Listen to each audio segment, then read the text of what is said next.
Live from Muzzy Field on the sign, Bristol, Connecticut, the Bristol Blues organization brings you Bristol Blues baseball. Good morning, good afternoon, good evening.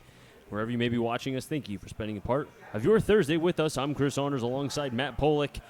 The Bristol Blues are back here at historic Muzzy Field after a couple-day road trip.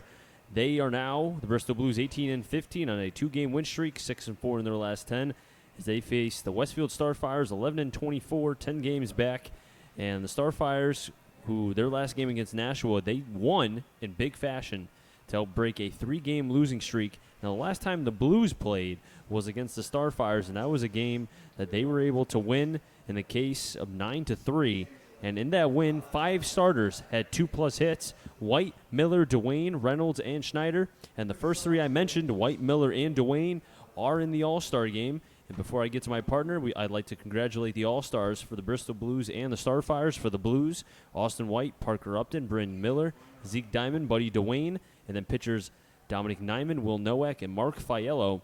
And then for the Starfires, it'll be Danny Crossan, Thomas Joyce, Devin Kellogg, Chase Jeter, and Jack Fox. So congratulations to all the All-Stars for both the Starfires and the Blues. Congratulations to all the players across all 7 teams that made the All-Star game that will be happening next Tuesday in Pittsfield. But also, let's not forget, there are a couple players in the fan voting. Those players are, and my partner will name them as we can, and no, we can't, but I'll say them anyway. Christian Beal. It'll be Ryan Locke. And then last but not least, Will Reiner. So currently right now, I think, do not have the votes in front of me. My partner's going to put that up currently. But last time we checked, Beal, and he has it right now, Beal is at, I think, 15% last time I checked. Sorry, 1 second. My computer's being slow. Right now, Christian Beal is at 15% of the vote. Leading the vote from the Worcester Bravehearts is Joe Pesci. He has 26% of the vote. So, Blues fans, if you want to see Beal, Reiner, or Locke in the All-Star game, head to thefuturesleague.com, select the tab that says All-Star Game, scroll down, and you can vote for your Blues players to get to the All-Star game. And speaking of the All-Star game, that's going to be on Tuesday. Now, the Blues do have a couple games leading up to that All-Star game. They have an opportunity to be able to put themselves, granted, what happens with the top teams with Pittsfield and such, if they win, loss, etc. But they have a chance to be able to go with at least 20 wins, if not more, and be able to put themselves in proper place for a big second-half run. Yeah, we were talking about it, I think, after one of the games last week in that long stretch about where you want to finish for the playoffs. 6 teams make the playoffs. The first 2 get a bye and avoid the one-game series where the 3 through 6 teams play a 1 game, the 3 and the 6, the 4 and the 5 play the 1 game to see who plays the 1 and the 2. So the Blues, right now sitting in second place, would like to finish first or second and potentially get a bye and then guarantee themselves at least a home game. Now we're going to pause and rise for the national anthem. When we come back, lineups in first pitch right now, or right after, between the Westfield Starfires and the Bristol Blues.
Starting lineup for the Westfield Starfires will be Danny Crossan batting first, batting second Elijah Dale, Batting third, Devin Kellogg. Batting fourth in the cleanup spot, Christian Walsh.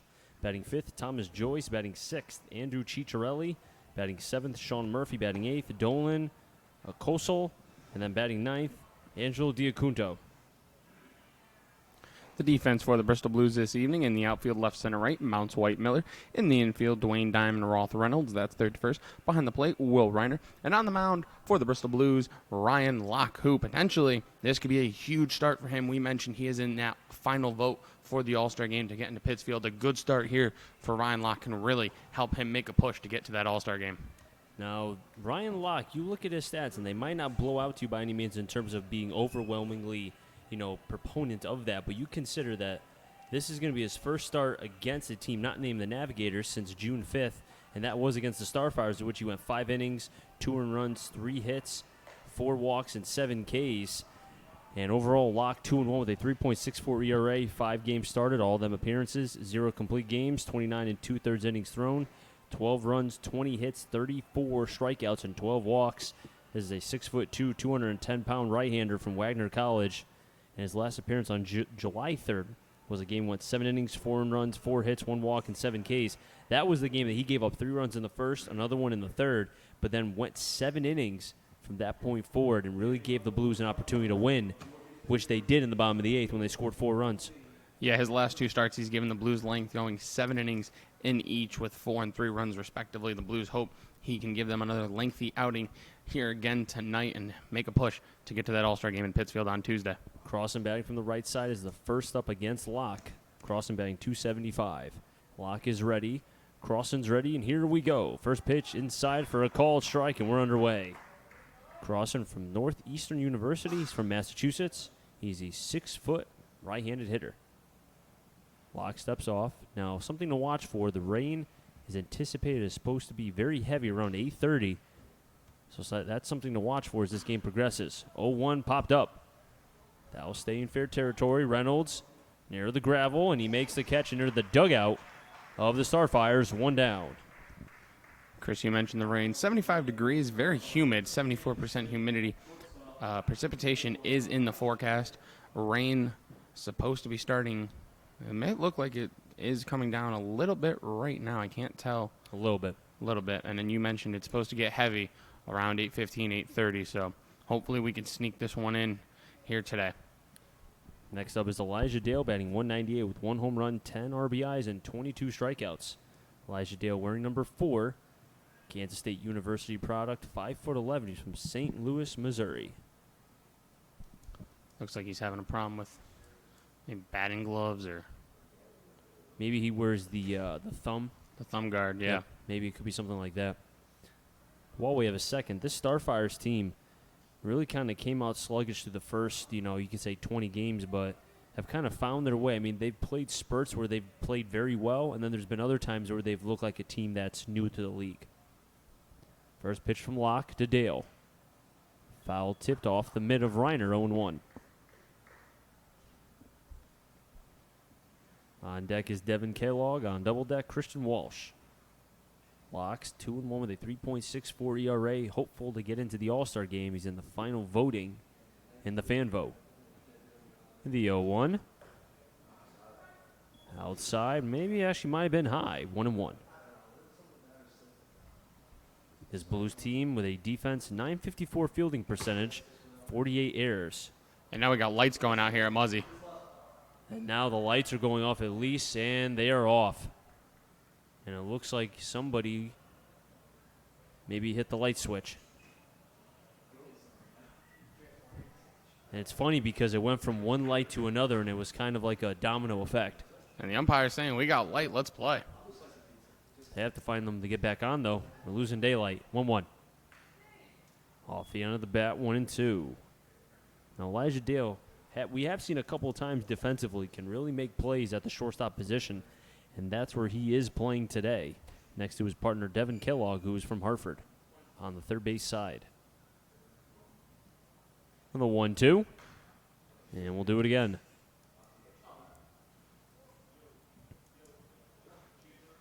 The Starfires team ranks last in hits, runs, and extra bases. They're 6th in walks and 5th in errors. So a team very not known for their offensive prowess. 1-2 to the right side. Danny Roth gobbles it up and flicks it over to Reynolds for the second out. 4-3 in the book. Nice start for Ryan Locke. And I think this is good. I think this could be a big start for Locke. Taking away just the season, the fact that the All-Star game is, every player wants to get there. And I think for Locke, if he can come out big in a game like this, no matter the opponent, you would think bode well for him in his push to make the All-Star game. First pitch outside. As we've said, we have Locke, Reiner, and Beal in the final voting. The 1-0. Swing and a miss, 1-1. And Chris, when the rosters were announced, I think we were both a little surprised to not see Will Reiner's name on that list. And, maybe it's because we get to see him play all his home games, but, that was a big surprise to both me and you that Will Reiner did not make it on the first cut. 1-1. Outside, 2-1. I was surprised, honestly, that Locke wasn't even on there for pitching because I get, the ERA might be a tad high, but in the games that he hasn't had his best stuff, he fights through it. I mean, prime example, July 3rd against the Navigators. 2-1, foul tip, 2-2. Well, I think, unfortunately, some of the All-Star voting process is, just some stat looking. Obviously, the people who vote can't be at every single game and see what he's capable of doing when he doesn't have his best stuff and how hard he fights. So, maybe he got overlooked a little bit. The 2-2. And must have been low, 3-2. I was about to say strike three, but the home plate umpire thought differently, and I think Will Reiner's even asking the same question. Where was that pitch? We're going to start this in the first inning, huh, Blue? Huh, Blue? Can't even let me get to the bottom of the first? Oh, I've missed this. 3-2 pitch. In for a call, strike three. And Ryan Locke, he wants to get into that All-Star game. He kind of showed it right there with a 1-2-3 inning, a pop-up, a ground-out, and then a strikeout of Devin Kellogg. No runs, no hits, no errors, and nobody left on base. We head to the bottom of the first.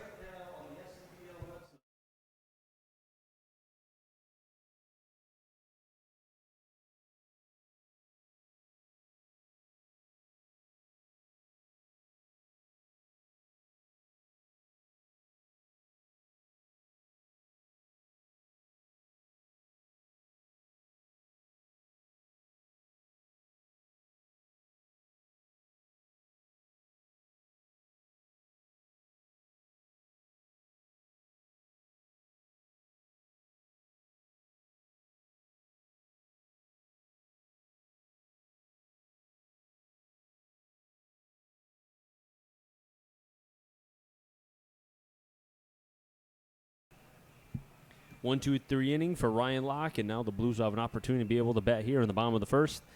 The defense for the Starfires, Joyce, Crossan, and Murphy, left, center, right in the infield. Ciccarelli at first, Acosto at second, Dale at short, Kellogg at third, behind the plate, Diacunto. And on the mound, Chase Jeter. The lineup for the Bristol Blues, leading off Austin White. Behind him, the designated hitter, Christian Beal, batting third, playing right, Brandon Miller. Cleaning up, playing third, Buddy Dwayne. First baseman Dylan Reynolds bats fifth. Batting sixth is the shortstop Zeke Diamond. Will Reiner doing the catching, batting seventh. Batting eighth and playing second, Danny Roth. And playing left and batting ninth is John Warzachowski. Chase Jeter wearing number 11, 3-3 with a 2.61 ERA. His started 6 games, 31 innings thrown, 9 runs, 34 hits, 19 strikeouts to 9 walks. And he's a 5'10" left-hander from West Hartford. He goes to Sacred Heart University. His last start on July 5th against the Navs, 5 innings, 1 earned run, 7 hits, 0 walks, and 3 Ks. And he is one of the couple All-Stars, 4 overall, or actually 5, for the Starfires team. Him along with Jack Fox on the pitching side. White stepping up for his first at-bat here today. First pitch.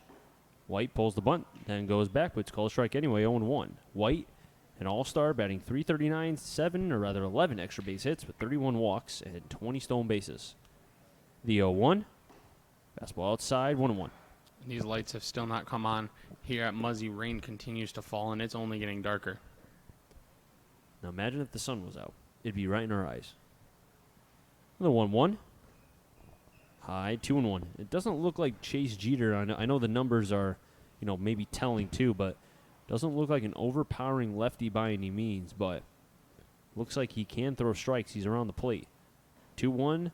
Osby pitch in, call the ball, 3-1. Almost a little bit like Cam Sagan from North Shore. I know it's early, but kind of has that same build. Yeah, same body type, same build, same kind of composure on the mound. 3-1. In for a strike, full count. And Chris, you said it last game. When White steps into the box, you might as well just give him a full count. It's like Aaron Judge all over again. It really is. Payoff pitch. In for a ball and give it now 32 walks for the All-Star, Austin White. And Christian Beal batting .290 with 8 RBIs and 8 hit by pitches will be stepping up. And he right now is fighting for his campaign. You know, if you want to hear about politics and campaigning to fight for the presidency or whatever you want to call it, you have a case now where Christian Beal is trying to fight for his shot in the All-Star game right now at 15%. If he has a big day, as with Will Reiner and Ryan Locke, you have an opportunity to be able to push yourself, you know, that next step for people to be able to vote for you. And I think if Beal had gotten more at-bats early on. So he's at the first pitch, pops up into right. Murphy, fighting the rain, will make the catch, and White having to get back to first. Finish my thought. If Beal had gotten more at-bats early on, I think he could have been an all-star without this final vote. It was just, you know, this is a very crowded Blues outfield. They're stacked. I mean, look, Nolan Cloutier, who was hitting well, couldn't even crack the outfield lineup or even the lineup itself, and then he eventually had to leave. Yeah, so this Blues outfield very crowded. Obviously, Beal has been doing some DHing along with Miller, platooning the DH and outfield role, but Beal definitely has been hot as of late. Brandon Miller from St. John's batting .378, also an all-star. First pitch, throwback. You have Buddy Dwayne, the all-star as well, on deck for the Blues. Miller does have 26 RBIs and 3 home runs. 2 of the home runs came here at historic Muzzy Field. First pitch inside for a ball, 1-0. We've seen Brandon Miller have power. He has 3 homers and 26 RBIs on the year, so definitely a threat to hit the round tripper. As you said, the light's still not on here at Muzzy Field. Holding is Jeter, the 1-0. Miller fouls it off. And obviously we have no idea why the lights went off, whether it was a power issue or somebody made a mistake and is going to get fired. But, they don't get these lights on quick. I mean, it's only getting darker. And the rain won't be delaying the game. It'll be the lights. It's like the Trop. A power delay. You know my love for the Trop. Jeter holding the ball, 1-1. Drops in the Osby pitch, 1-2. Really kind of pounding that outer half of the plate, the backdoor breaking ball to Miller. Well, if I recall correctly, all of Miller's homers have been pulled, so maybe attacking him away isn't the worst idea here. Wonder now if he'll come back inside. Looks like they're setting up out. 1-2. Fights it off. That'll stay in the infield. On the run is Kellogg, and the little scoop catch. A little basket catch, I should say, for the second out. And it looked like Diacunto was setting up outside. Jeter misses his spot. Looked like it went inside on Miller. And Miller, I think, was fooled, got jammed, just popped it up. Nice play by Kellogg, the third baseman. We'll bring up the all-star, Buddy Dwayne. And Buddy Dwayne, .329, 10 RBIs on the season. Austin White still on at first. Dwayne takes a first pitch fastball outside, 1-0. Austin White reached on a walk and then a flyout of Christian Beal to right. Brandon Miller with a weakly hit pop-up to third in foul territory. Caught by Kellogg, and now a 1-0 count on Buddy Dwayne.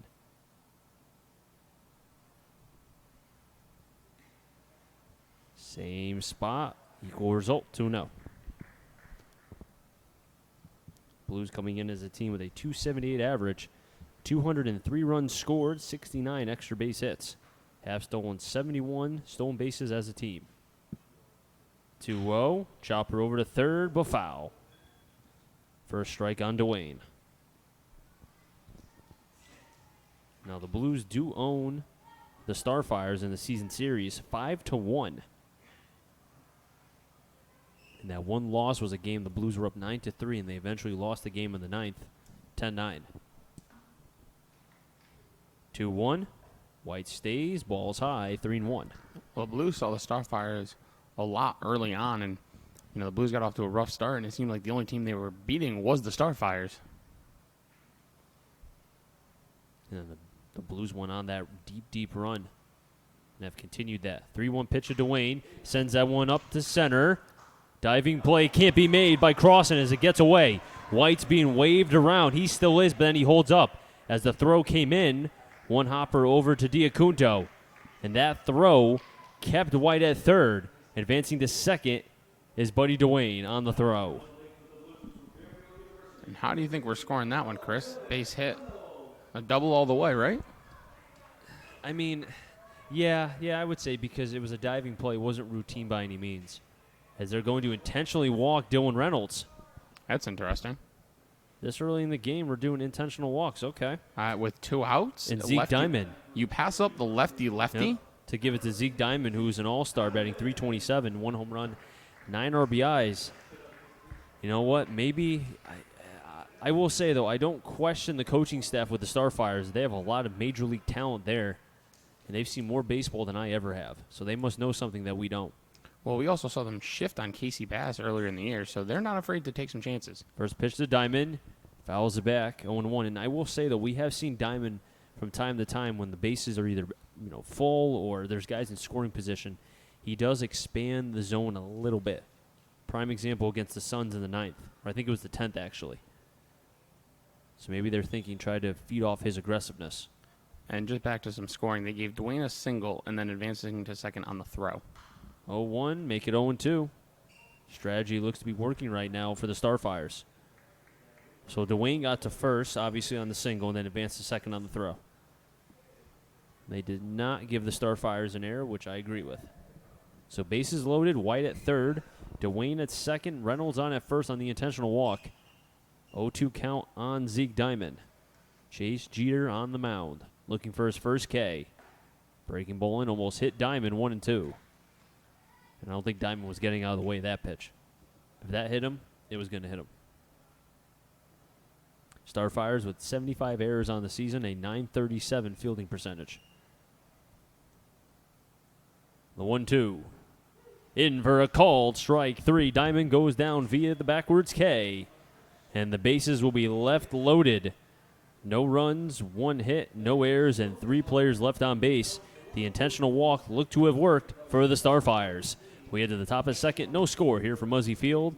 4-5-6. Walsh, Joyce, and Chicharelli. We come back. Chris Saunders alongside Matt Pollock right here on the Bristol Blues YouTube channel.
Top of the second, no score here from Muzzy Field as the Blues left the bases loaded while 4-5-6, Walsh, Joyce, and Chicharelli. If any of them get on, Murphy.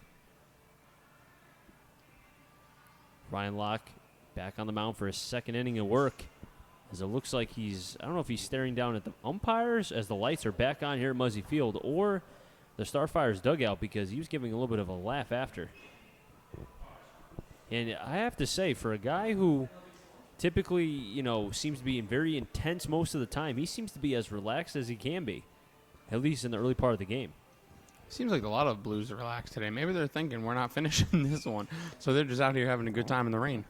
Well, I mean, the rain doesn't seem like it's as hard or it's not coming down as hard as we thought.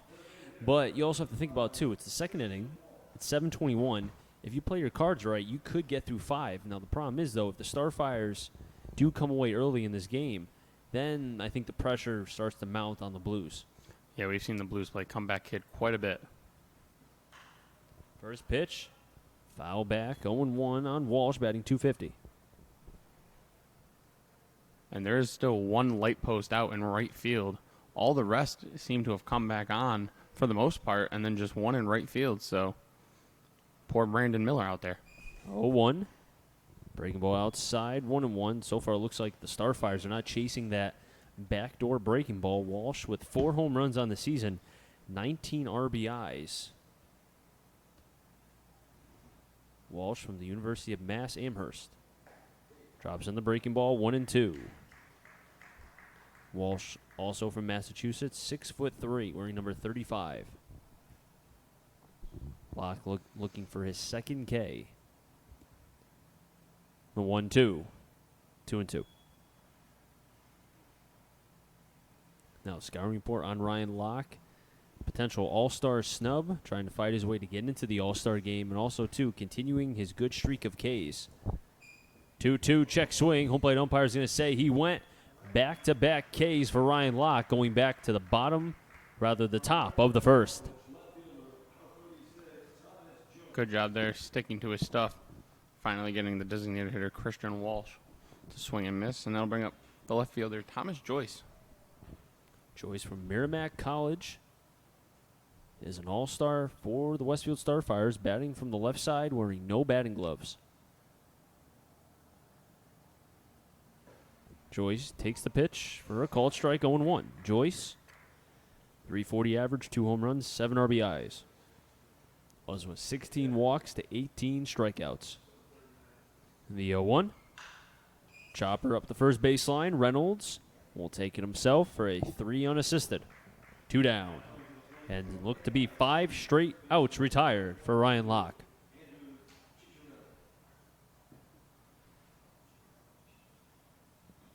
That'll bring up Andrew Ciccarelli, who last time we saw him, I said he looked a little shaky in left, and then he proceeded to make a diving play about 30 seconds later. So for that, I apologize. Ciccarelli with 3 home runs, 11 RBIs, batting .238. He can swing it, though. That's for sure. First pitch to Cheech. Pops it up in the infield. Dwayne Diamond. And it'll be Dwayne behind the mound for the third and final out. Score that at P05 in the book. And 6 straight retired for Ryan Locke. He has 2 strikeouts and no walks. Head to the bottom of the second. And the Bristol Blues will have 7, 8, 9. Reiner, Roth, and Orzechowski, and we come back.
Bottom of the second, Reiner, Roth, and Orzechowski. Made them get on Austin White at the top of the order. And 6 straight retired for Ryan Locke from Wagner College, who is fighting to get on the final fan vote, I should say, in the All-Star game. Reiner batting .268 with 11 RBIs on the season. Reiner from the left side. Shine with the dogs running. I like his walk-up song. What can I say? No, it's God's country. I think I should be on American Idol. Left on left. Past third and through as it stays fair. Reiner, he's rounding first, chugging along over to second and hustling with a stand-up double here in the bottom of the second. And Locke and Reiner doing their part, fighting for a shot in the fan vote. I want to credit my singing for that double. You know what? It had to be the singing. Had to be. Had to be the singing. And that gives Reiner now, if I recall, shame on me, I did not write down his extra base hits. But Reiner came into today with 3 doubles, now make it 4 on the season. And he had one earlier in the season here at Muzzy that. It was actually in the same spot, too. Well, I'm thinking of the one that brought up chalk down the right field line, and this time he hugs the left field line. First pitch, breaking ball inside for a called strike to Danny Roth, batting .250. I think Reiner specifically, he can hit. He's not like a catcher who likes to pull the ball. I think being a left-handed catcher, or left-handed hitter, rather, as a catcher, it kind of gives you a lot more dimension, as the position says. 0-2. And this defense from the Starfires had Ciccarelli, the first baseman, playing closer to second, but in on the grass, and he's going to stay there even with 2 strikes. Very interesting. Infield playing back, except for Ciccarelli on at first. 0-2 to Roth. High for a ball, 1-2. I mean, I think if you're Westfield right now, you're playing for not to give up a run because, as we said, the rain's coming. And the way this game is going, it might be just 1 run, and then after that, once the rain comes, sayonara. Once it's official game, it's an official game. Yeah, but with 2 strikes, they're not thinking the Blues are going to bunt, so why wouldn't you move Cheech back? I mean, we have seen Roth bunt, though. I mean, he can bunt. And maybe they're thinking the Blues are playing for 1 run. So obviously, they're not. So you take a 2-strike bunt chance. 1-2, check swing. Doesn't matter. Call, strike 3. Jeter with his second strikeout. Both the looking variety. And Orzechowski at the plate. And now Ciccarelli will move back to the dirt with 1 out. And the Blues, so far, have not been able to hit runners in scoring position. They had the bases loaded before Zeke Diamond fell back in a backwards K. Roth in the same scenario. So Reiner is still staying on at second after the leadoff double.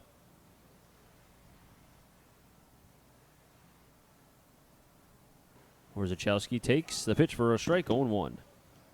See, now I'm thinking the Blues aren't playing for 1 run because if you are, why wouldn't you have bunted Reiner over? The 0-1. Swing and a miss, 0-2. Orzechowski batting an even .200 on the season and has 3 RBIs. 6 walks to 6 strikeouts. The 0-2. Foul the back. We'll do it again. Good 2-strike swing there, just following off a tough pitch. And we've seen the Blues from time to time where they have a lot of guys on base but cannot really drive them in. But usually it's that 1 inning that the floodgates just open. Yeah, they can score in bunches. But as we've mentioned a couple times tonight, 1 run might be all it takes in this one. You can see the clouds really kind of coming through in left center field. 0-2 to Orzechowski. Fastball outside, 1-2. Austin White on deck. And Christian Beal on double deck. Orzechowski from the right side from Stonehill College. Reiner, Villanova product, at second base. 1-2. Towards right side, but just foul. Game of inches. As that ball looked like it was going to stay fair, but then had eyes going foul, and it stayed true. Ball slicing away off the bat of the righty. Orzechowski.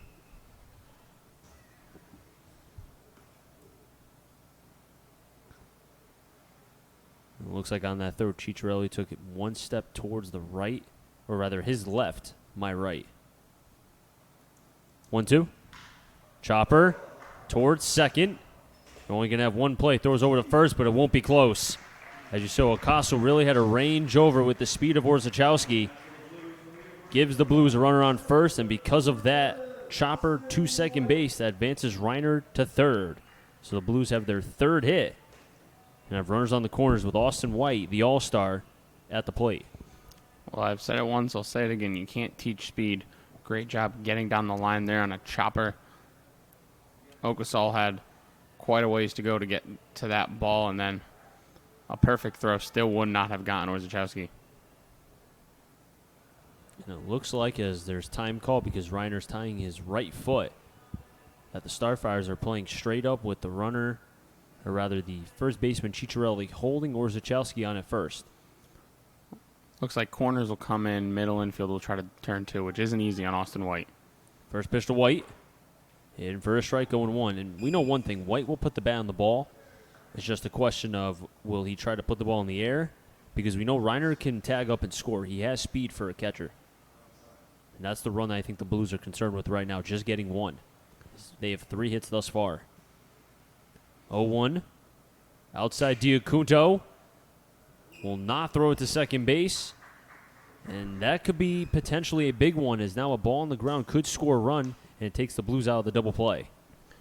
I love that play by Orzechowski. As soon as that ball was in the dirt, he was taking off. He didn't care that it didn't get away from the catcher. He was daring him to throw it to see if Reiner could score then. Great job by Orzechowski. And now they go back to that weird shift with Ciccarelli on first. 1-1 outside, 2-1. I think that's a high baseball IQ from Orzechowski because he, it's very instinctual.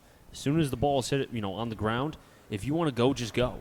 Because if you stop, that's where you get yourself into a pickle. Yeah, no hesitation, just going. Great job by the Blues left fielder. 2-1 to White. In for a ball, 3-1. He hit.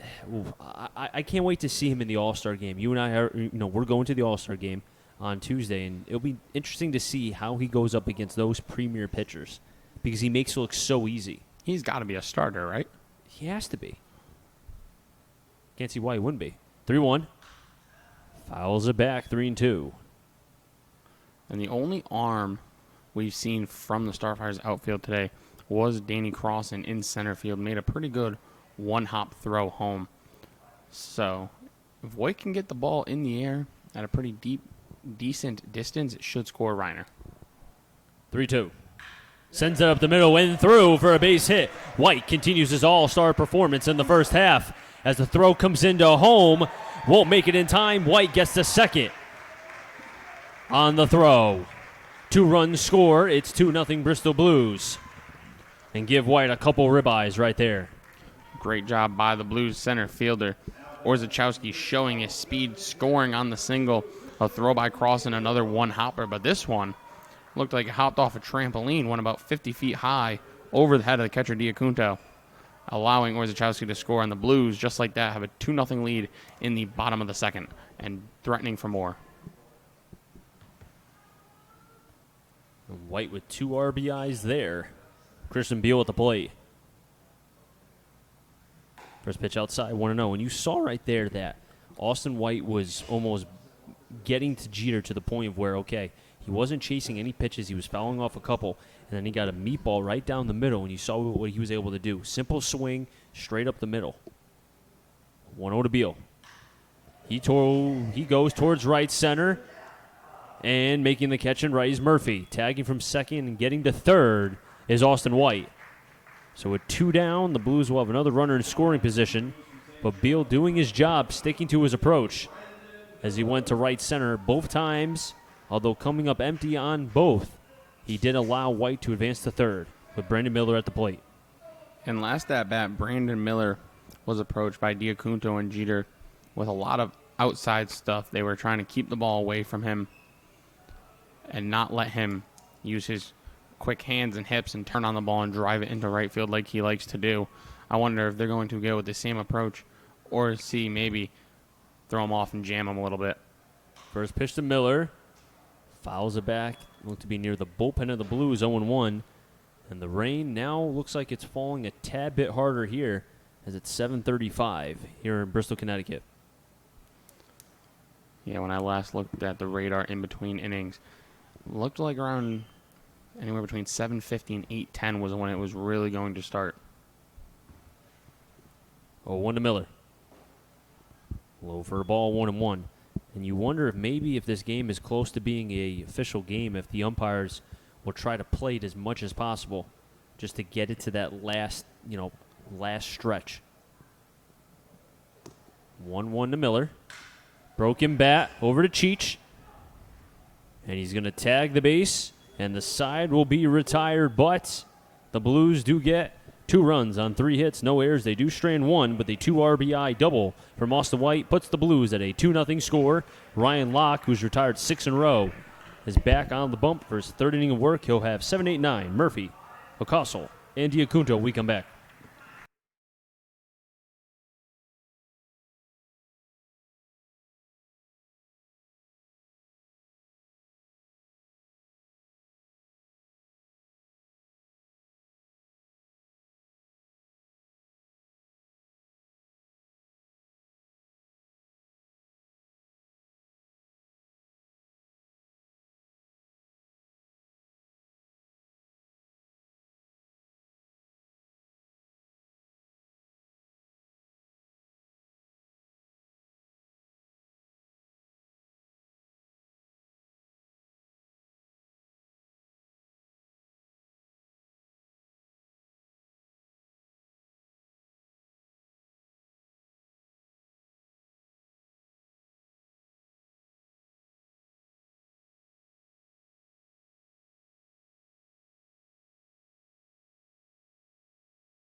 Blues lead 2-0 after an RBI double from Austin White.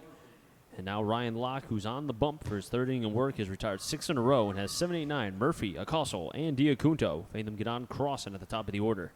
As the rain now falling a little bit harder. As Ryan Locke, he's on the mound. He's ready to go. He wants to get this game official. Hey, man, he's 9 outs away from a perfect game. Well, the 5-inning perfect game. First pitch, looked to have hit the bat and the mitt. And also the backstop, 0-1. Perfect game is a perfect game, Chris. Sean Murphy batting .259, 2 home runs on the season. Pitch count 16 strikes, 6 balls for Ryan Locke, who's having an all-star performance here tonight. 0-1. And same result, 0-2. As it looks like the Starfires are not picking up the fastball, or at least the ball, out of the hand of Ryan Locke, who we've seen now a couple times. The swings do not look, for the most part, pretty from the Starfires, although it's early. It's early, but it might be late at the same time.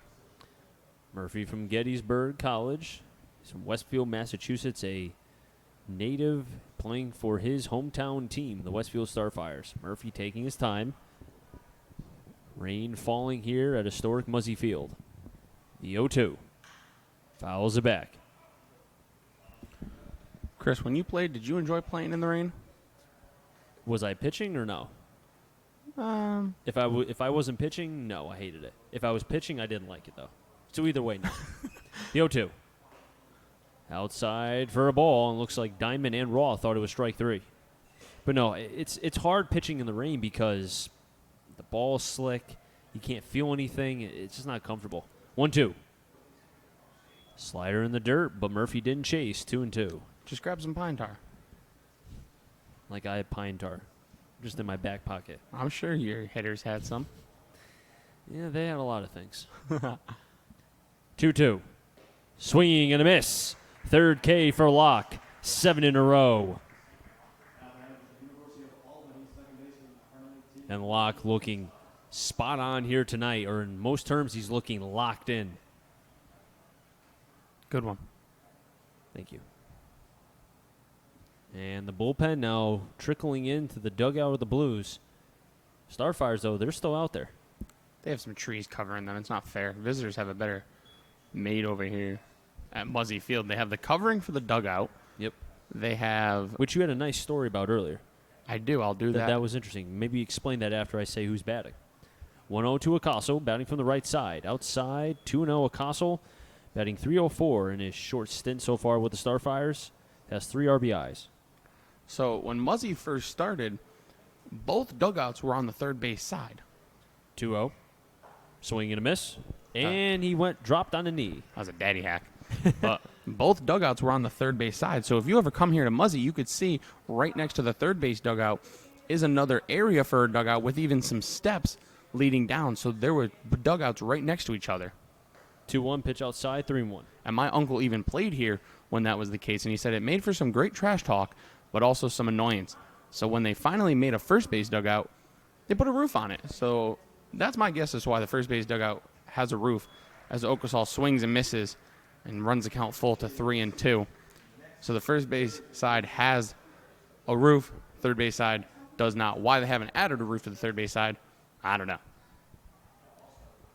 Locke with a 3-2 count has retired 7 in a row.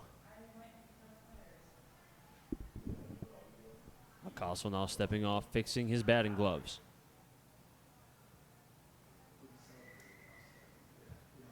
The 3-2.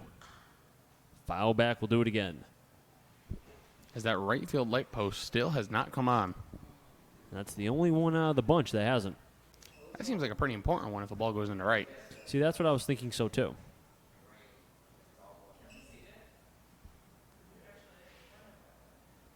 Payoff pitch. Low for a ball. First walk given up by Locke, and that breaks up the 7 in a row retired for the right-hander from Wagner College. At the play now is Angelo Diacunto batting 169.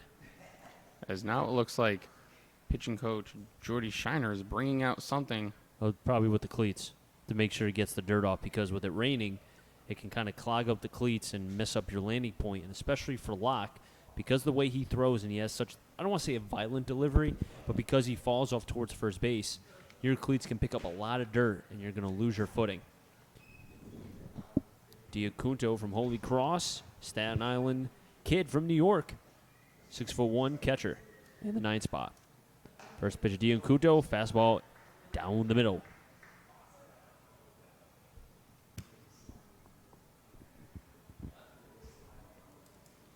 Acosta at first. One down for the Blues here in the top of the third. Breaking ball. 0-2, and Diacunto doesn't like it. As now he's going to take a long walk, adjust the batting gloves, take his time getting back in to the box. Down 0-2. Ryan Locke staring down Reiner.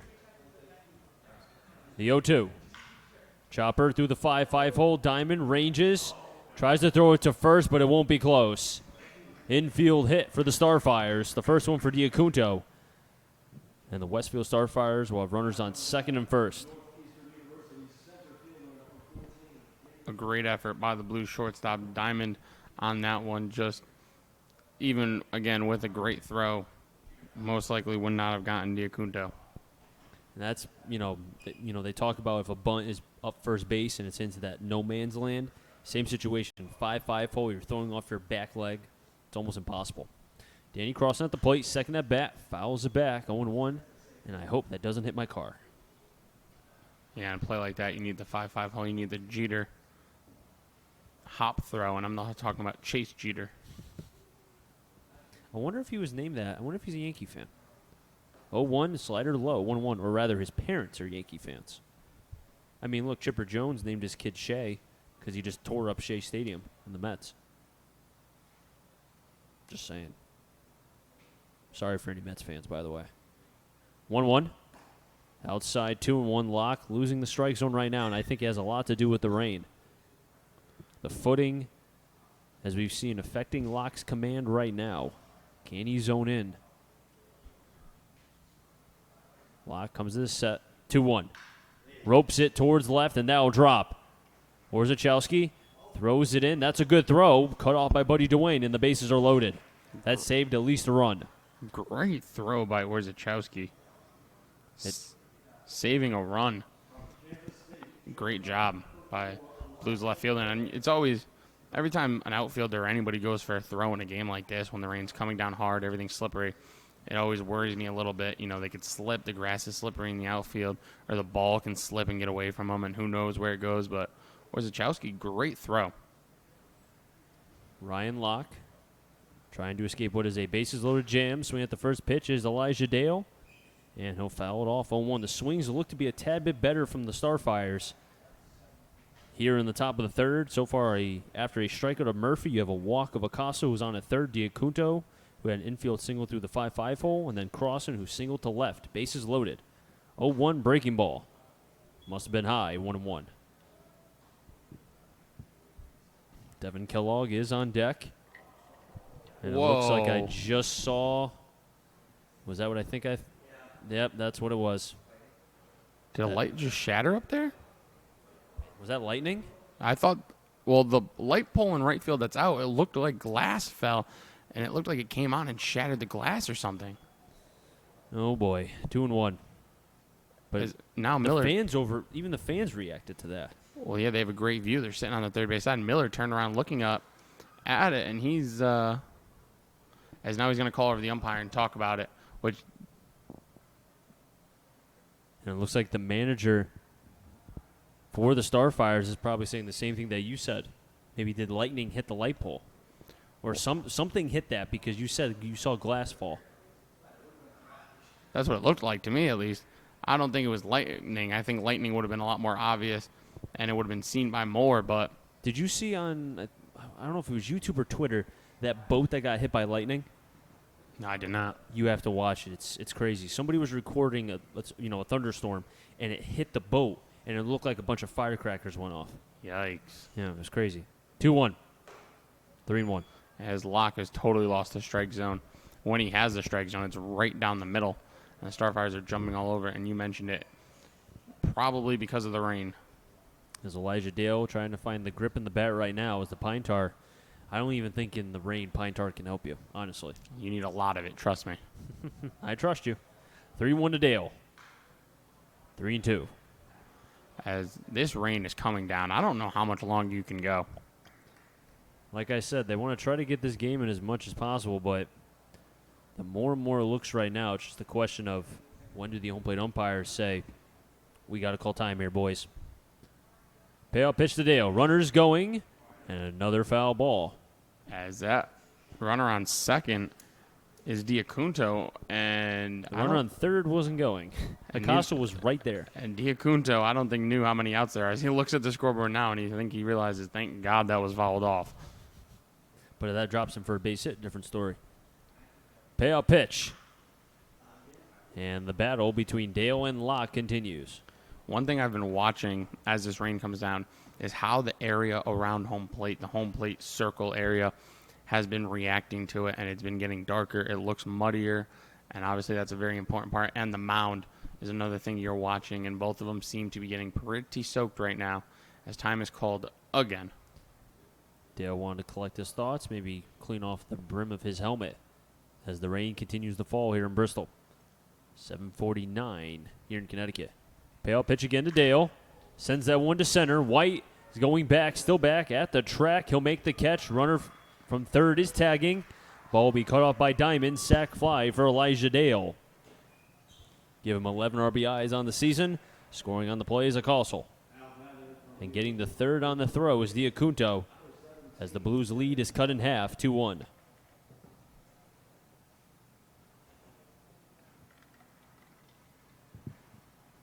And Devin Kellogg, who struck out to end the first, is at the plate. Runners on the corners, first and third. Crossing at first. Diacunto on at third. Reynolds holding the runner on at first. First pitch swinging, fouled up the third baseline. Kellogg from the UHart, University of Hartford, teammate of Will Nowak, and we've seen quite a couple players from Hartford. Yeah, that's one of the schools that's been mentioned quite a bit, I feel like, since I've been broadcasting here in the FCBO. Ryan Locke comes to the set. 0-1. Fastball high, 1-1. I really do think the mound is playing a factor because he was cruising when the rain wasn't really coming, coming down, and then now that with it, doing as it is, as the rain has been falling since probably the bottom of the second, his command's been Breaking ball in for a called strike, 1-2. Locke trying to be able to get his fourth strikeout here and keep the Starfires at a 1-run top of the third. A good pitch there.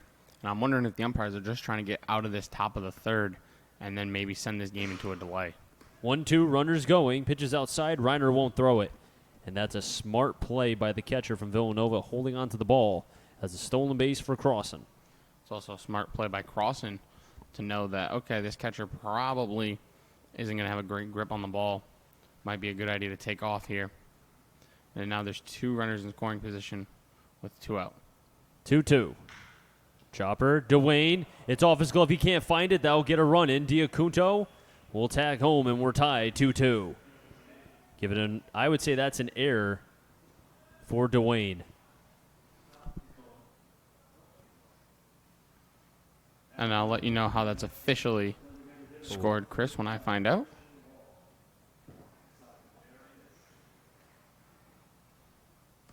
I've not seen anything yet. Error. They do give that an error. Dwayne with the error. The first one for the Blues. So 2 hits, 2 runs, and an error. As I said, scoring on the play is Diacunto. Getting the third is Crossan. Kellogg is on at first. First pitch swinging is fouled back from Walsh, who also struck out to lead the top of the second. As this rain is, it's coming down. Not the worst we've seen, though.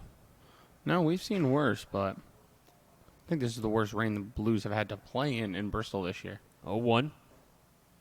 In the dirt, Reiner blocking it 1-1. And because of the game now being tied, it changes up a whole situation now where the Blues had the lead 2-0, but so far, giving it right back.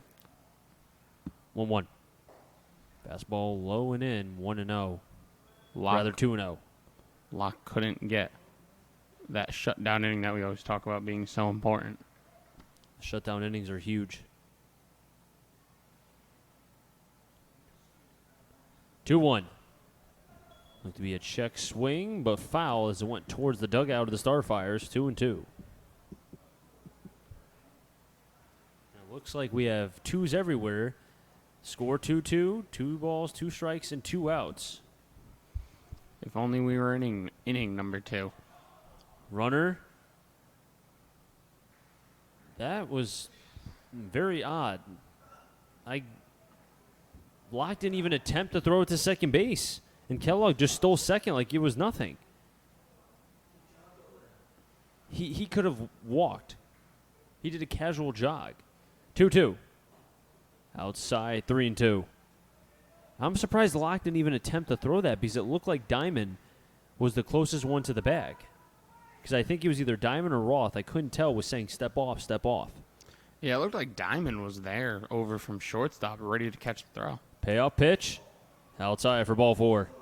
And another walk, the second of the inning for Ryan Locke. Is now Jordy Shiner's going out to talk with the right-hander from Wagner College.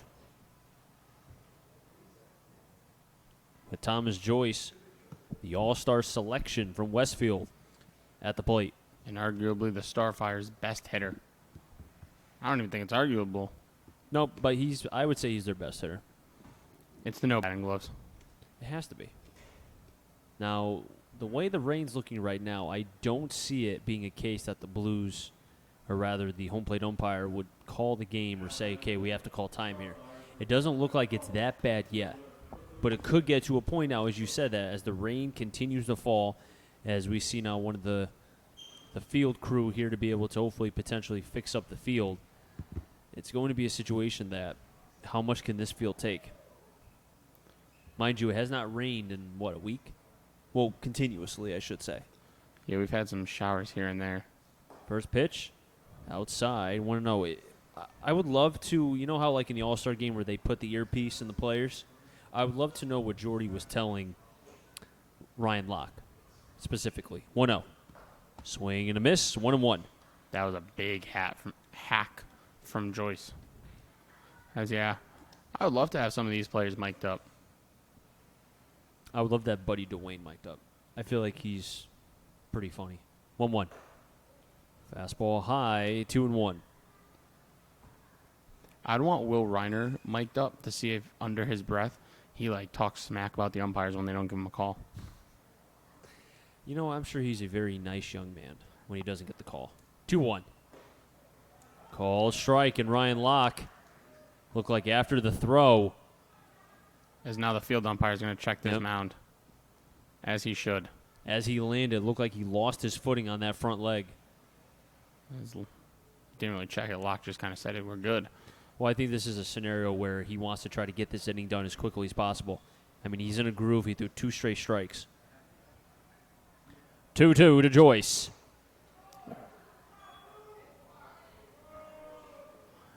And Chris doesn't even have a call for that one. We're just up here shaking our heads. That looked like strike 3. If that was high, I want to know how high was that at the belt? That's close. Maybe because he hasn't been throwing enough strikes in this inning, but that's a close pitch. Payoff pitch. Fouled off. Runners were going. And I just saw head groundskeeper talking to Blues general manager Brian Rooney. No idea what was said, but I saw them talking.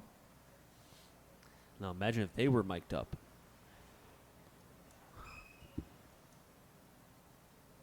A groundskeeper mic'd up. I think you're the only one who's ever asked for that. Well, only because imagine what he was saying to Ronnie. I mean, come on. Then we would know what's going on with this rain delay.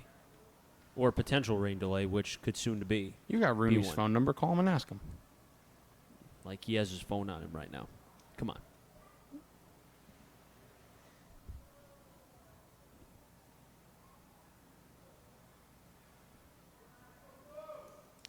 Three-two. Low for a ball. And that will give the Starfires a 3-2 lead. Crossan scores. Getting the third is Kellogg. Walsh to second. Joyce to first. Give him an RBI. That's his 8th of the season. And Andrew Ciccarello will be at the plate. Back-to-back walks for Ryan Locke. 3 in this inning alone.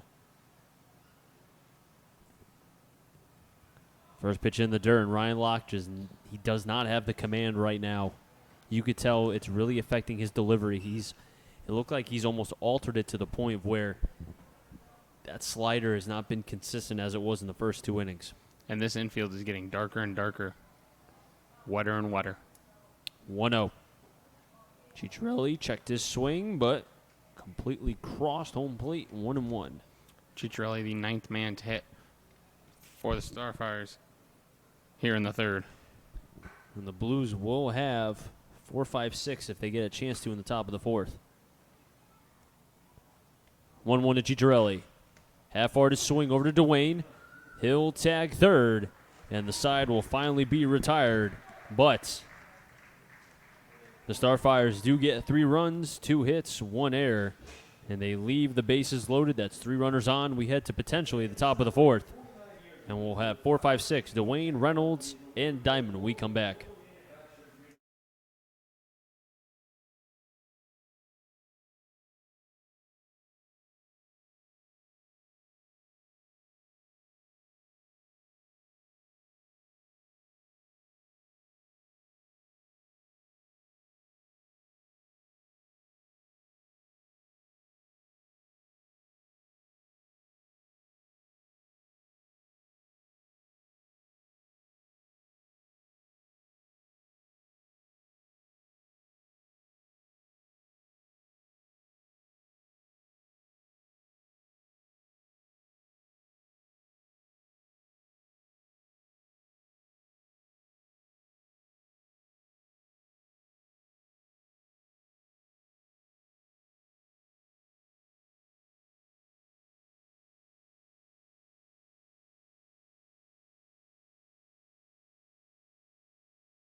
Bottom of the third, 3-2. Starfires lead the Bristol Blues as Ryan Locke did not have his command in that third inning, partially because of rain, we would think is a factor, as they gave up 3 runs on 2 hits, 1 error. They left the bases loaded, and the Blues now down by 1. We'll have Dwayne, Reynolds, and Diamond. If any of them get on, Reiner. And in between innings, as you see on the mound and around home plate, some quickie dry got put down by the grounds crew here at Muzzy Field, but the rain just continues to come down harder. Dwayne takes a fastball outside, 1-0. And I think no matter what, I just don't see it changing the approach of either team's at-bats. They're not going to try to chase outside just to try to get this game in. 1-0. Big cut. Comes up empty, 1-1. Especially because the Blues now, they need a run. Otherwise, if this is an official game and it gets called, they lose. 1-1. Dwayne sends that one into right center, and that'll drop. Back-to-back hits for Buddy Dwayne. He's thinking, too, as the ball slipped out of the hand of Crossan, and a heads-up play from Buddy Dwayne. Yeah, buddy. And I got to imagine that'll be a single reaching second on an E9 by Murphy to lead off this inning for Buddy Dwayne. His second single of the night, showing why he is an all-star. And we'll see how they score that one. But Dylan Reynolds will be at the plate here. And they do. They give him a single. They did not give Westfield an error. That's a interesting decision. First pitch inside of Reynolds, 1-0. So they do give him a single, but not an error for Westfield. So 5 hits now for the Blues, 2 off the bat of Buddy Dwayne. Dwayne, we've seen the approach. I mean, he's an all-star, and we're seeing why. 1-0. Breaking ball outside, 2-0. And now we saw that Ryan Locke had a trouble with the mound. Same case to be made now for Chase Jeter. Both pitchers have had to throw off that same mound. Zeke Diamond on deck. 2-0 to Reynolds. Takes the pitch outside. 3-0 Reynolds. Now even 15 walks, 15 Ks.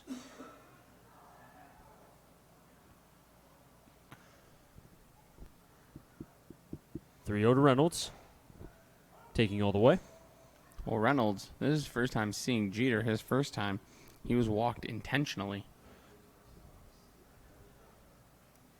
Dwayne taking a big lead at second. The 3-1. Big swing from Reynolds, but fouls it back. Looks to have maybe taken off at the tip of the home plate umpire. Maybe he's had a tad. Had to take off the mask. 3-2. Blues down by 1. 3-2-1 as now they give Westfield the air, at least on the board. Not on the official game live stat, though. Payout pitch to Reynolds. Delivers that one to center. Crossan ranging over to make the catch. Dwayne's tagging second. Ball will be cut off. And then on the throw, it gets away from Kellogg as Dwayne thought about going home but then decided to go back. He tagged from second base as it looked to Benicasso threw that ball, and then Kellogg tried to get in front of that. But he's lucky that the ball didn't trickle towards the bullpen of the Blues because then Dwayne would have been able to score. But one down, Dwayne's on at third. Well, Buddy Dwayne tagged up, came in hot to third on Kellogg, and Dwayne didn't slide. And Dwayne was running full speed. And Dwayne's 6'4". Kellogg is not 6'4". So I'm sure when he saw Buddy Dwayne running at him full speed, he backed up a little bit, and it probably took his attention off of the ball, allowing the ball to get past him. How about the range of Crossan in the rain to be able to make that catch? The first pitch to Diamond. Call the strike. 0-1 infield is in. Trying to prevent the run here. Diamond struck out looking to end the first when the bases were loaded. But Crossan in center field really showing his range. The 0-1. Outside, 1-1. Some scores from around the FCBL in the bottom of the fourth. Worcester trailing Nashua 4-1. And then in North Shore, they're in the top of the fifth. The Navigators have a 4-0 lead over the Suns. 1-1. Fouled off the netting. 1-2. I would have caught it. Would you? Would you have caught that? 100%. Have you seen these hands?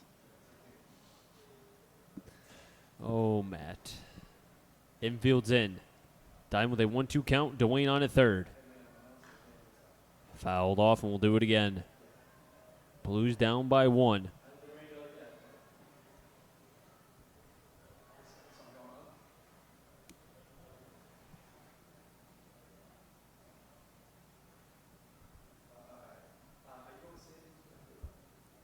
Jeter comes to the set. Pitch to Diamond, swing and a miss. And a K for Diamond. Make it 2 tonight for the shortstop and give Jeter his 3rd K tonight. And Will Reiner stepping up, who is potentially all-star hopeful. As he's on the fan ballot, make sure you go on the Futures League website and click on Will Reiner. TheFuturesLeague.com. Click the All-Star Game tab. Scroll down. You'll see all 10 players listed eligible for the Van Vote. 3 Bristol Blues. Ryan Locke, tonight's starter. Will Reiner at the plate. First pitch, blocked by Diacunto. Might have got his right hand. That could have saved a run. And then the Blues DH tonight, Christian Beal, all needing your help. And I'm pretty sure if you refresh, you can vote more than once. There's one player that has like 6,000 votes. I think that was a glitch, because if you go on now, there's not even 6,000 votes total. Somebody's glitching the system. As the pitching coach, looked to have gone out to talk with the left-hander Chase Jeter. That's Pat Strange. Like Doctor Strange? No, Pat Strange used to pitch for the Mets. He was a top-round pick. He's the only player in, I think, Massachusetts history to win Gatorade Player of the Year, or at least Gatorade Player in Massachusetts twice. I have to go back, but I'm almost 100%. That's pretty impressive. It is. No, he was a top pick by the Mets, too. We're going to fact-check that and make sure that what I said was correct here. A 1-0 count to Reiner. Evens the count 1-1.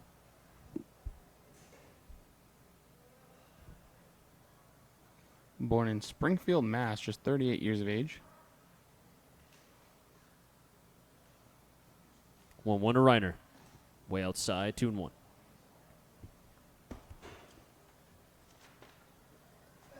I'm going to go back to my notes.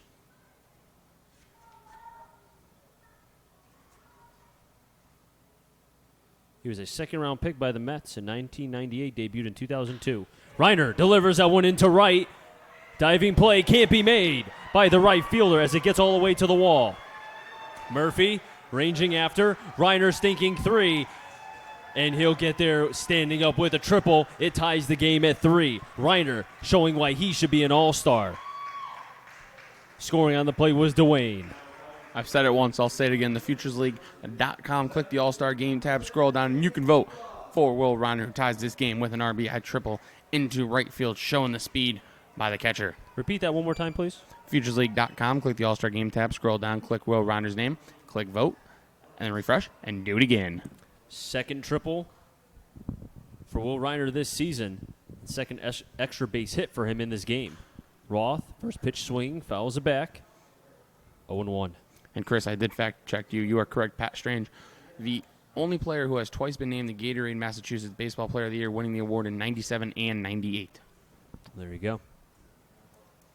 At Springfield Central High School. And we saw this year Sebastian Keane, who's on North Shore, won the Massachusetts Gatorade Player of the Year. Roth takes a pitch down the middle, 0-2. Will Reiner, it's amazing that he was not even selected in general to the All-Star game. I feel like very underrated catcher in the league. 0-2, swinging a myth. Roth goes down, swinging second K for Roth in this game, and making a 1, 2, 3, 4 for Chase Jeter. But he does give up the lead as the game is now tied. 1 run on 2 hits, no errors, and 1 player left on base. We have a new ball game, ladies and gentlemen. We head to the top of the 4th, and the Starfires will have, in the order when we come back, 7, 8, 9.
7, 8, 9. Murphy, Acosta, and Diacuto. Vandam Gadan crossing.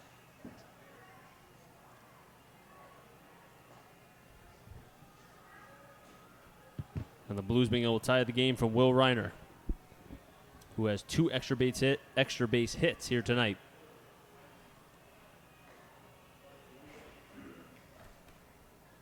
As more quickie dry was applied to the mound and the home plate area in between innings once again, as now the home plate umpire cleaning the plate. Did an okay job. I give him an A for effort.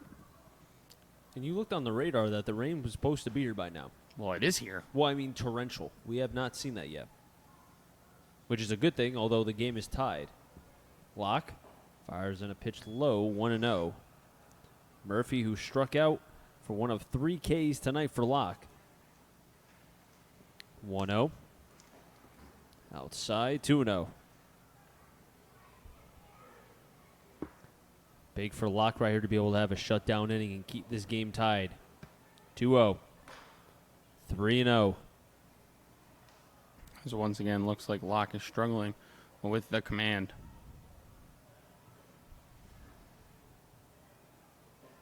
Swing and a miss, and it looked like to be ball 4 that Murphy swung at. Acosta was on deck, Diacuto on double deck. Locke shaking his head yes to Reiner. 3-1. Swing and a miss, 3-2.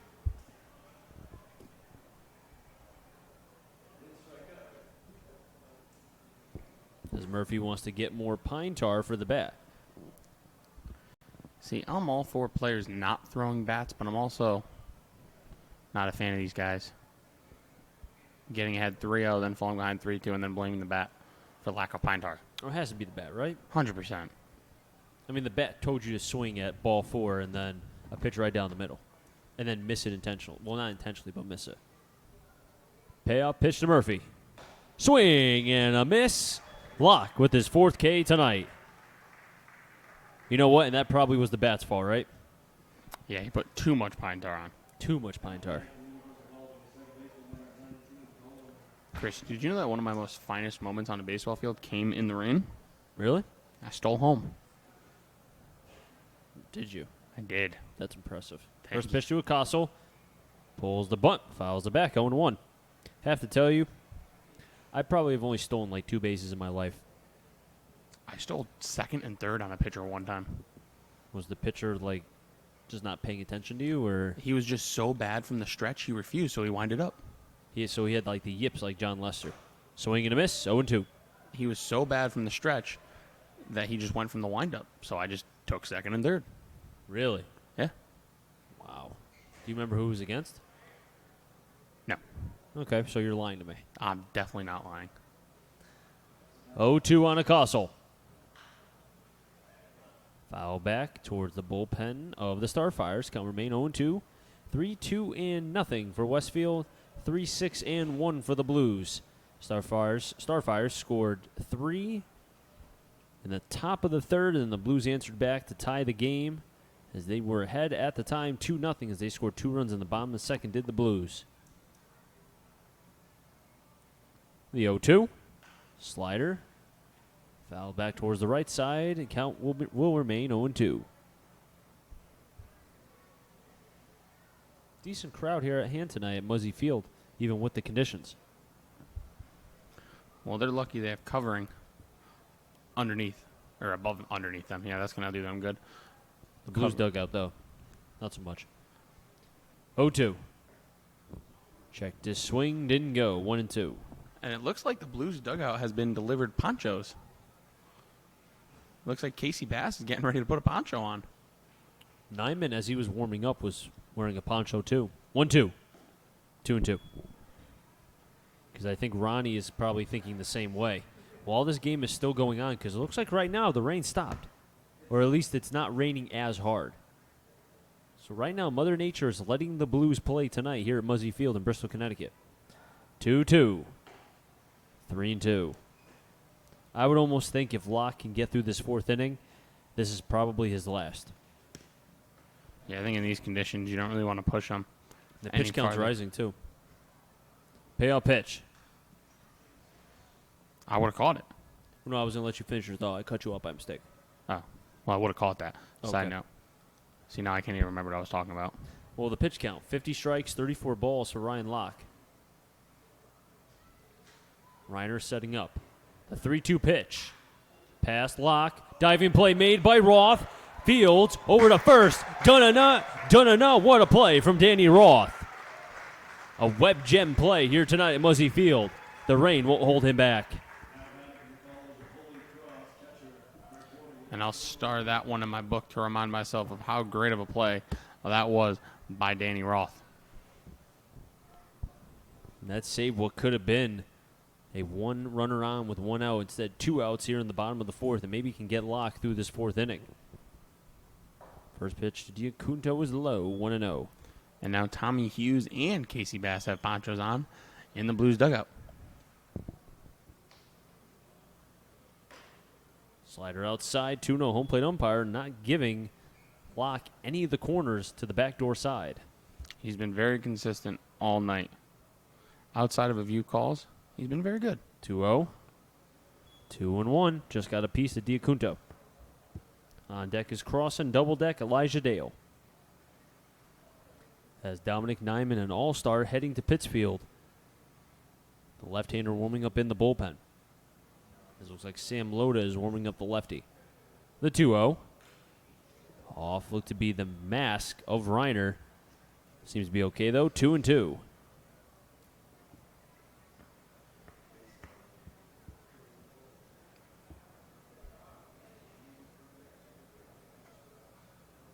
The 2-2. Slider outside. 3-2.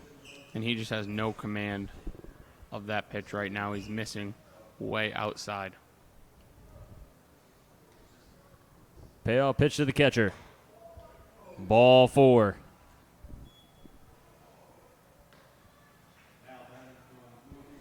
Four walks for Ryan Locke. And we're back up to the top. Danny Crossan. As what looked like was going to be a relatively smooth inning for Ryan Locke. Now he's going to have to work out of this 2-out walk situation he's put himself in.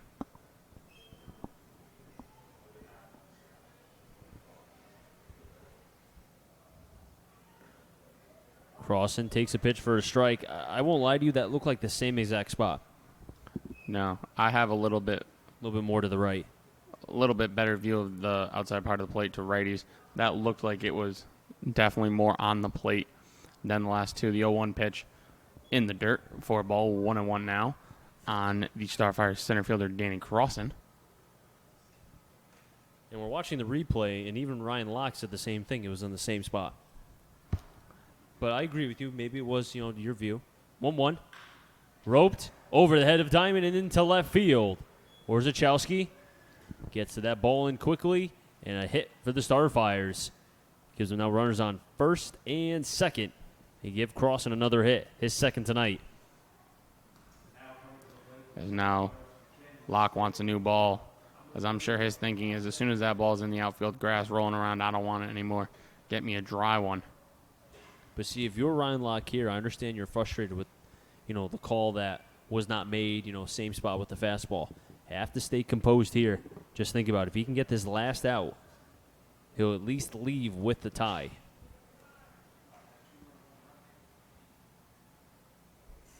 Elijah Dale at the plate. Kansas State University product. First pitch high, 1-0. I think in conditions like these on a game like this, if your starter gives you 4 and keeps it a tie game, that's a good situation. 2-0 is the count on Dale.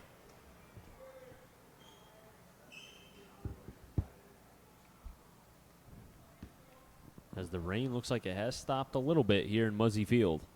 2-0 to Dale. Foul back, 2-1. It just looks like the swings since the third inning have looked better from this team tonight, as it looks like Dale is now needing more pine tar as well. That pine tar is getting quite the usage. This team just loves its pine tar. By the way, while we have a second, did you see the stat about 45% of hits have been home runs this year? Really? 35% His 35% of at-bats have been walks, strikeouts, or home runs. 60% of home runs have been solo shots this year. Justin Verlander thinks they're juicing the balls. I didn't believe it, but the more now I hear about it, I'm starting to come around. 2-1. Dwayne makes the play as a line shot to the third baseman, Buddy Dwayne. As Elijah Dale was ticketed that pitch to left for an RBI to put Westfield ahead, but instead it retires the side, and it keeps the Starfires scoreless as we head to the bottom of the fourth, and we'll have ninth and top.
Starfires strand. A couple base runners on. They had runners on first and second. And now the Blues will have an opportunity as a couple defensive plays, one by Danny Roth for the first out, rather the second out, and then the other one was Buddy DeWin in a liner to third. And the Blues will have ninth and top. Borzachowski, White, and Beal.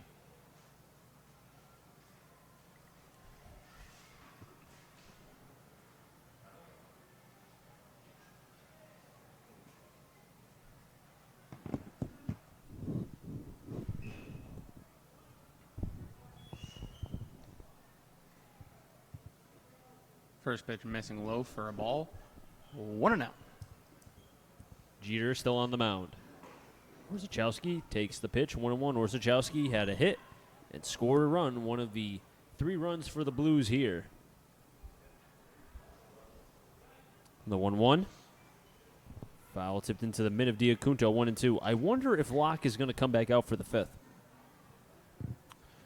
Nobody's warming right now. Maybe, at least to start. Pitch low, 2-2.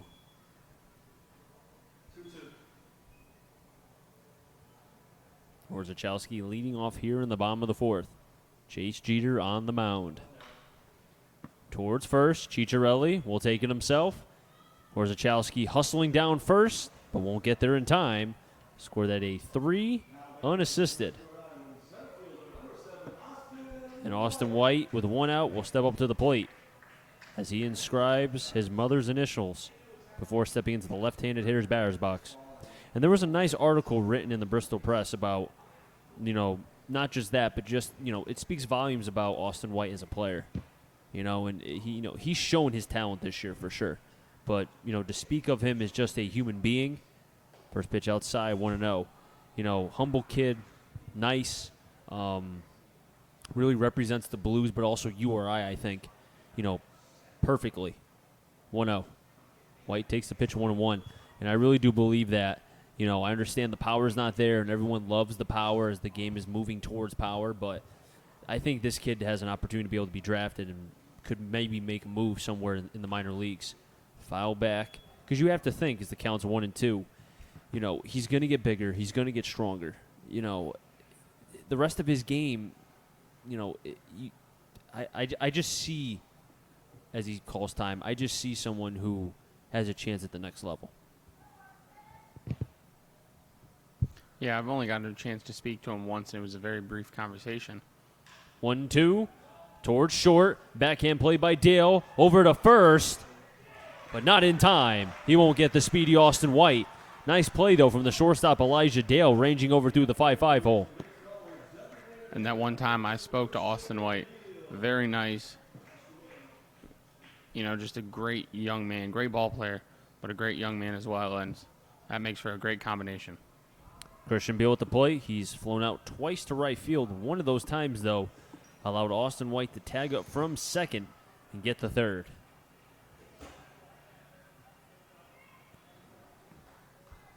And his last flyout was a great play by Cross and covering a lot of ground into the right center field gap.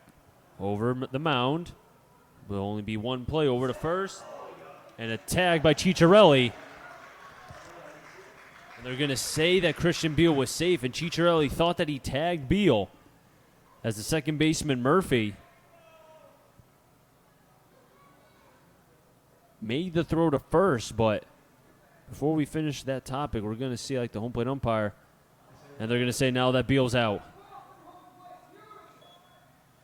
This one fan's not happy about it. But I personally, from my blind eye, think that was the right call. As Jack O'Donnell, checking on the replay, confirms that I was right. Not surprised. He was out. But that's a tough play. I mean, you had the second baseman, Castle, charging in, throwing a slick ball, mainly because the grass being so, wet because of the rain, and, allowed White to advance to second with 2 outs, but first pitch swing was Miller. That dies in the infield. Charging is Acaso. He won't have the play. And now White's coming home. The play at home, and White's going to be tagged out.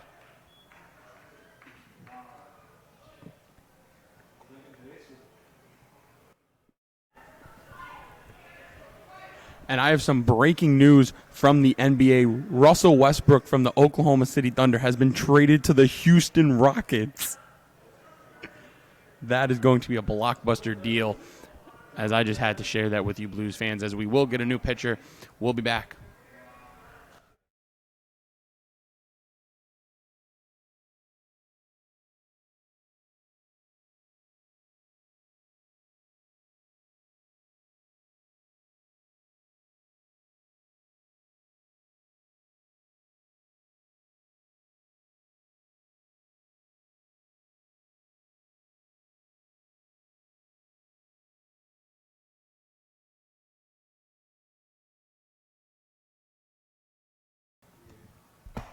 Top of the fifth, there will be 3, 4, 5. Kellogg, Walsh, and Joyce. If any of them get on, Ciccarelli. Now, what happened in that last half of the inning was a dying, instead of a dying quote, more like a dying single that stayed in the infield because the grass is so slick and picking up water. You had a play where Castle did not throw it to first because Miller was going to be safe. White, trying to be able to have the heads-up play and picking maybe Castle throwing it to first, was going home. Castle, knowing that and picking that up at the last second, threw it home, and even with the speed of White, They were able to get the center fielder out by at least a couple steps. There was a little bit of a collision, but no harm, no foul. Diacunto and White did not have any bad blood in between. But as I say that, we do have a pitching change, as it will be Dominic Nyman, who's on the mound for the Blues. This will be Nyman's 13th game. He is headed to the All-Star game. He is 5-0 with a 3.43 ERA, 18 and a third innings. He has 19 Ks, 11 walks, and 11 hits. His last outing was by far his worst of the year on July 4th here at Muzzy Field when he went just 2/3 of an inning, giving up 3 runs to the old Brockton Rocks. That was the first time he gave up a run since June 8th, though, so almost a month in between runs given up by Dominic Nyman. He was on fire in between June 11th and July 4th. We'll look to get back on track here tonight against these Westfield Starfires as he comes in a 3-3 ball game. 3-3-0 for the Starfires, 3-8-1 for the Blues. The line on the Blue starter Ryan Locke, 4 innings, 3 hits, 3 runs, 2 earned, walked 4, struck out 4. But you know what, though? Ryan Locke, for as bad as he pitched in the third and, the command, he had 2 outs, gave up a walk to Diacunto and then a single to left for Cross and was able to, with the help of his defense, get that last out as it was a liner to Buddy Dwayne off the bat of Elijah Dale. And, I get that the third inning was probably his worst out of the 4 innings he pitched, but he had 6 up, 6 down in the first and the second inning. The fourth was not as bad as most people would think. So I think Locke could take something from that heading into the All-Star break. If he is not selected to the All-Star game, this is a guy who I think could be key for them in their second half push, not just in the playoffs, but as somebody that could be a staple in the rotation. Yeah, and we saw his last time out. He will not give up when he doesn't have his best stuff. No, he fights. He's going to fight. He's going to grind his way, hitter by hitter, finding ways to get outs. Nyman's first pitch to Kellogg. And that's going to hit him. Hit by pitch. Not the way the Blues wanted to start out this top of the 5th. And one thing I still want to note is that light pole is still out in right field. A fly ball goes right towards those lights. That's going to be hard to see. Christian Walsh at the plate, struck out in the second, walked, and was left stranded at second in the third. Nyman now throwing from the stretch. Walsh batting from the right side. Pitch outside, 1-0. And how about the year Nyman's had coming off a spring where he didn't pitch because of an injury, so hadn't thrown in-game in over a year almost, and now coming out having a great first half in the FCBL. 1-0. Inside gets away from Reiner, and Kellogg will get to second. Now, I can't tell if that hit the glove first of Reiner, but if that did hit the glove, that will go down as a pass ball. Wait to see the final scoring on Game Live. But either way, that puts Kellogg on at second. A 2-0 count on Walsh. And they do give Reiner the pass ball. 4th run in scoring position for the Starfires. Pitch inside, 3-0. And the command right now for Nyman, it's not there.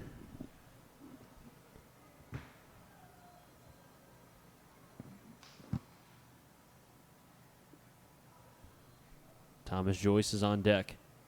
The 3-0. In for a called strike, 3-1.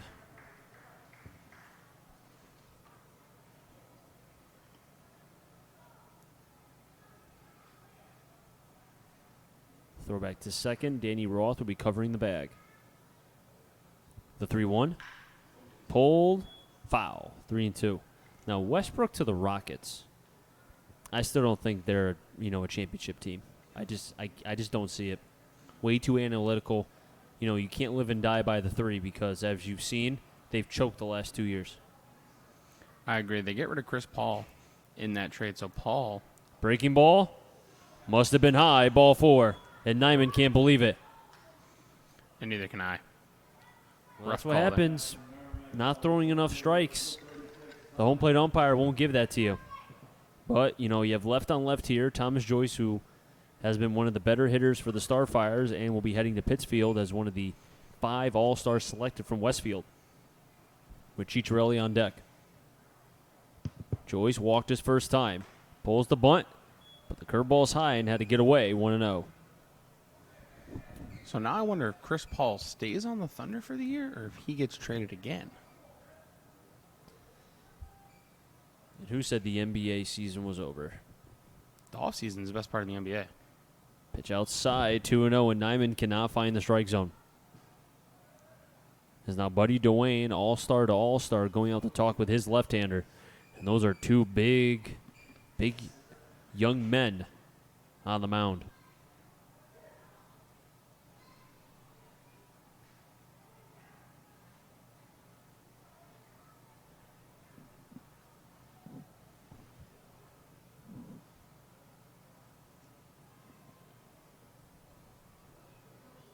Top of the fifth, nobody out, runners on first and second.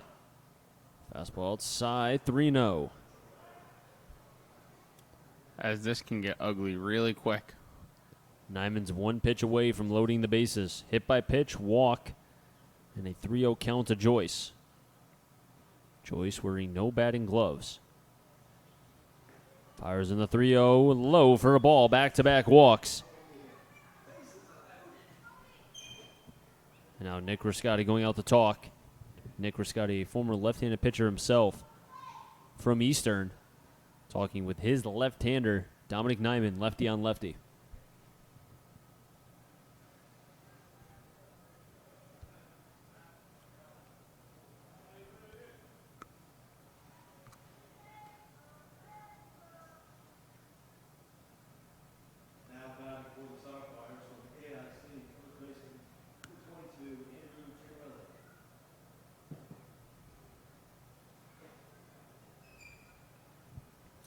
Is now with the bases loaded and nobody out, in steps Andrew Ciccarelli.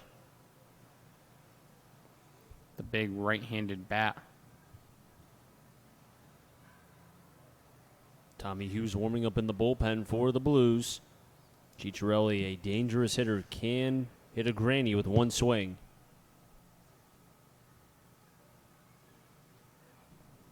Ball maybe not flying too much, though, with this weather here tonight. Breaking ball dropped in for a called strike, and I think Ciccarelli would take that pitch all day. As Nyman has not been able to find command, hit the first batter he faced with the first pitch in Kellogg, and then walked Walsh and Joyce, only throwing 2 strikes in that span. 2-1, or rather 0-1, make it 0-2. And we've seen situations with the Blues before with the bases loaded, as Ciccarelli now needs pine tar. Who would have thought? But Seelhorst, you think about Spencer Fox, they seem to pitch better with the bases loaded. Nyman right now, heading the count 0-2, does not need to throw a strike here. Well, you mentioned Seelhorst, no longer with the Blues per request of his college. I mean, he's coming off Tommy John. They wanted to limit his innings, so he was going to get shut down at the All-Star break. Shut down a little bit earlier, but he did help the Blues win some games early on, but we wish him the best of luck in his career.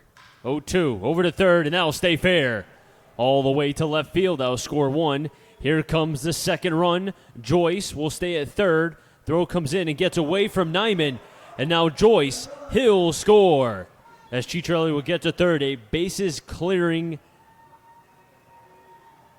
double, and then on the throwing error will score another. It's 6-3 Starfires.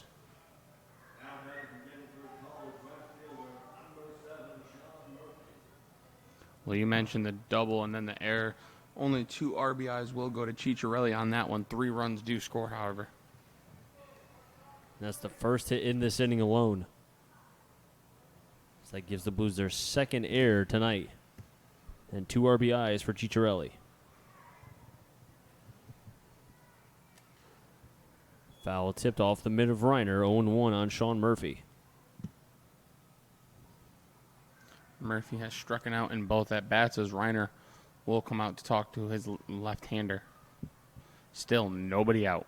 And you could tell from even the second batter that Nyman, I don't know if he was trying to aim the ball or maybe it's, a combination of thinking about the mound because you saw what Locke was going through, but just not being able to command that fastball. Fell behind early, had the bases loaded, got ahead of Ciccarelli 0-2, but as you saw, left the pitch a little bit towards the middle part of the plate. And Chicharelli kept that bat head through as it got past their base, stayed fair, scored 2. And then on the throwing error that hopped over the head of Reiner once it bounced it to the dirt. Nyman was behind, didn't pick it up. That scored Joyce. Chicharelli advances to third. 0-1. Curveball sent into left. Shallow, but there's Diamond. He'll make the catch. Chicharelli will stay on at third. A big out for Nyman there.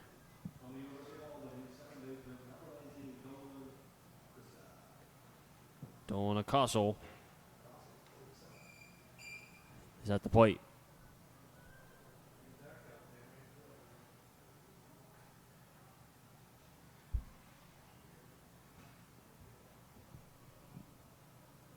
Nyman comes to the set. Infield's in. Curveball high, 1-0.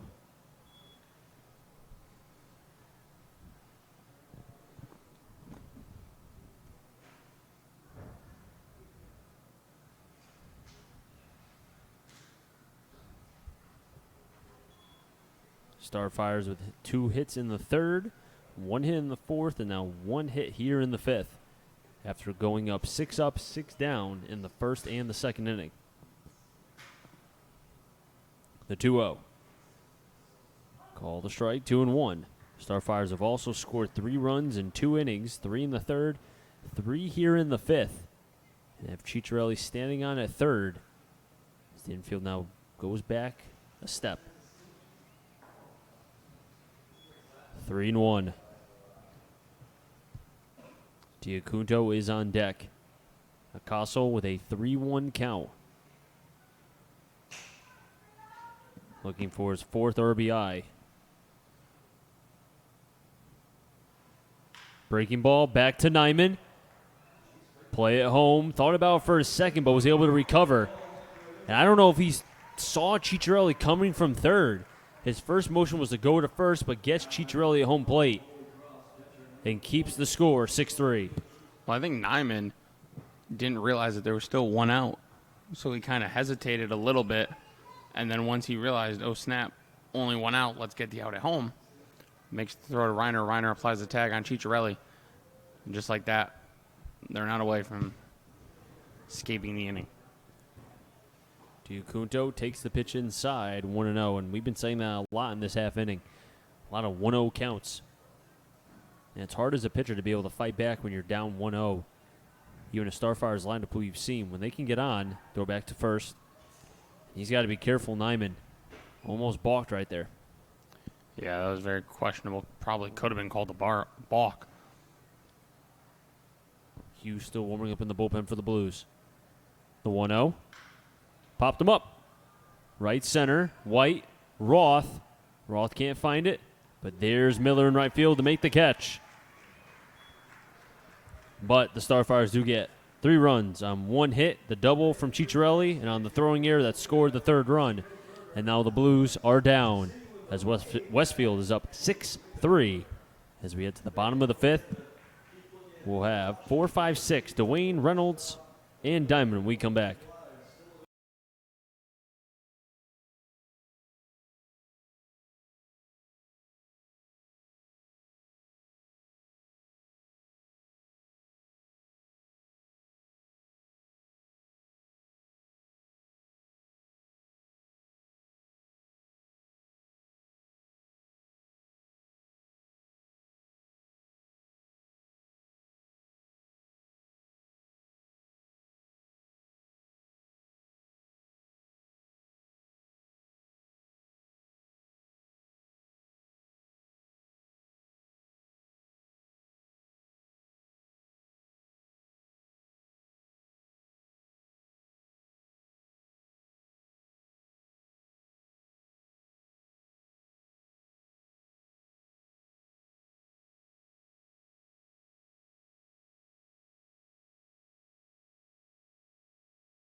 4, 5, 6, Dwayne, Reynolds, and Diamond. If any of them get on, Will Reiner as the Blues are down 6-3. The rain continues to fall. Chase Jeter on the mound still. Dwayne fouls it back towards the right side. 0-1. Dwayne 2 for 2. Here on this rainy Thursday night in Bristol, Connecticut. It's only Thursday. Ugh. The 0-1. Pitch outside, framed by Diacunto, but couldn't bring it back all the way. 1-1. And I have to give these players a lot of credit. With this rain, mainly for the pitchers, it has to be hard to be able to hold on to the ball and have a feel. 1-1. Pitch is outside, 2-1. Well, we've seen the command go from pretty good on both sides to pretty bad on both sides. The 2-1. Fouled off, 2-2. And we saw the good in terms of Locke in the first, the second, and then lastly the fourth. But we saw the ugly, and mainly it's the Blues right now in the third and then in the top of the fifth, giving up 3 runs each. Now Chase Jeter wants a new ball. Some score updates from around the FCABL. Bottom 6th in Nashua. The Silver Knights have a 4-2 lead over the Bravehearts. And then up in North Shore, the Navigators have a 4-2 lead over the Suns. They're in the bottom of the 7th. 2-2. Breaking ball high, 3-2. You notice how both those games are later than ours? You want to know why? Because they start earlier. What time do they start? Everyone in the league starts at 6 or 6:30. We start at 7. Payoff pitch. And we'll do it again. Another fight between Dwayne and Jeter. There was a couple early games the last couple days while the Blues were on the road. There was one game, I think, at 11. 3-2. Ball 4, leadoff walk. You got to get those camp days in. Well, I think there was a home run derby. What was it, between Brockton and Worcester, wasn't there? There was a home run derby. One player alone hit 15 dingers in a round. Really? I'll find the name. If you could find out that name, because I bet you we've probably said it at least once or twice. And as you say that, Dylan Reynolds will step up with 1 runner on, nobody out. Reynolds from Fairfield takes a pitch for a called strike, 0-1. He flew out to center field after a nice ranging play from the center fielder, Danny Crossan. Crossan will be heading to the All-Star game. He goes to Northeastern University. 0-1 Reynolds takes the pitch outside and low, 1-1. Reynolds will not chase outside the strike zone, has a keen eye at the plate, and has dating back to last year, as he's the only returning player from the Blues for that 2018 season. 1-1, runner stays. Reynolds takes 1-2.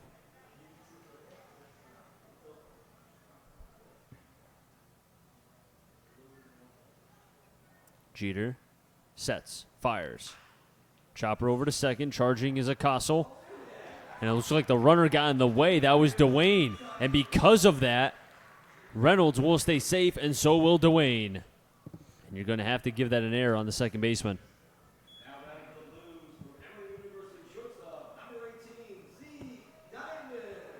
There was also an immaculate inning on July 10th I did see that. in Worcester. Eric Chavaria in the top of the 5th. For Worcester, correct? Yes. We have not seen him pitch, but I have seen that name a lot. First pitch swing is Diamond towards right center, going back at the wall. And it bounced over 2 times over the wall. That'll score 1. Reynolds will have to go back to third, and it's 6-4. RBI double off the bat of Zeke Diamond. Kind of unfortunate it bounced over the wall there. That stays in the park. You're probably looking at 2 runs and maybe even a 2-run triple. And even with this rain, the ball continues to carry, as now the Blues have cut the deficit down to 2. As there is bullpen action for the Starfires, Will Reiner, the hot-hitting catcher tonight, with 2 extra base hits. A double and a triple is at the plate.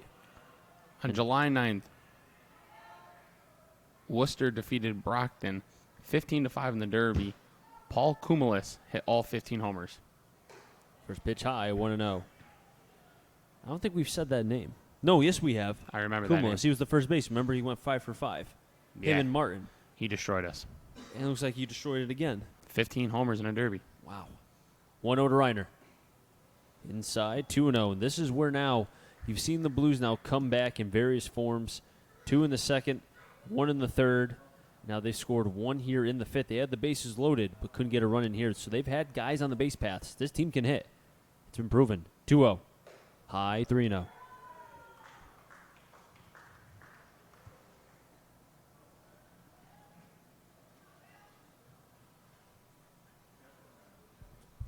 Will Reiner on a 3-0 count. Reynolds at third. Diamond on at second. 3-0 to Reiner. Taking all the way. Danny Roth is on deck. Warzachowski is on double deck. And defensive alignment again. Warzachowski, or correction, Ciccarelli on at first. Reiner fouls it back. 3-2. As you see, Ciccarelli at first playing on the grass, as well as the third baseman Kellogg. But then you have Acosta at second, Dale at short, playing back. And as I say that now, Acosta coming near the lip of the grass in the infield. So 3 out of the 4 infielders are in, and now the shortstop creeps in. 3-2. Reiner goes down swinging.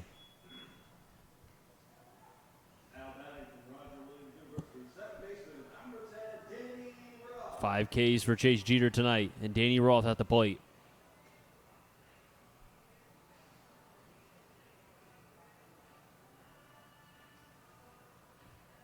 And a little bit of shifting going on between the shortstop and the second baseman. The shortstop playing near the 5-5 hole. Pitch outside, 1-0.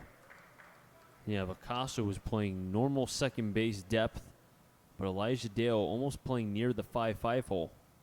Is now Ciccarelli pitching in near the 3-4 hole. 1-0 to Roth.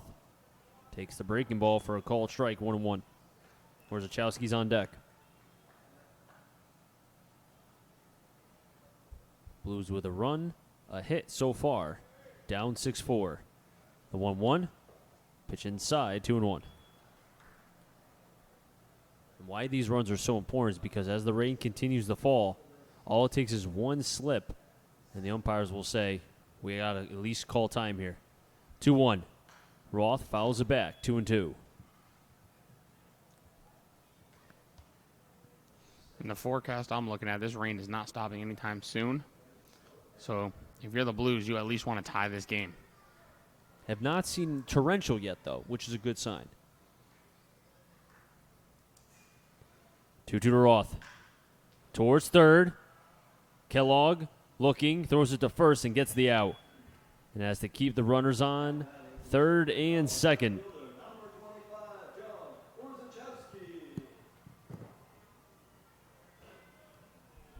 And Warzachowski will be coming up with 2 down.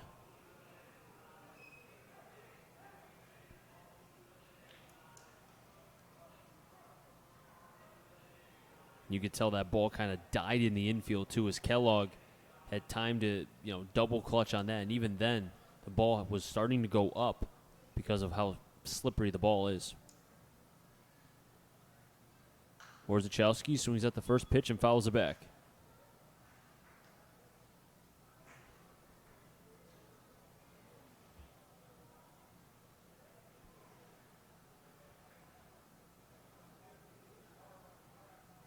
The 0-1.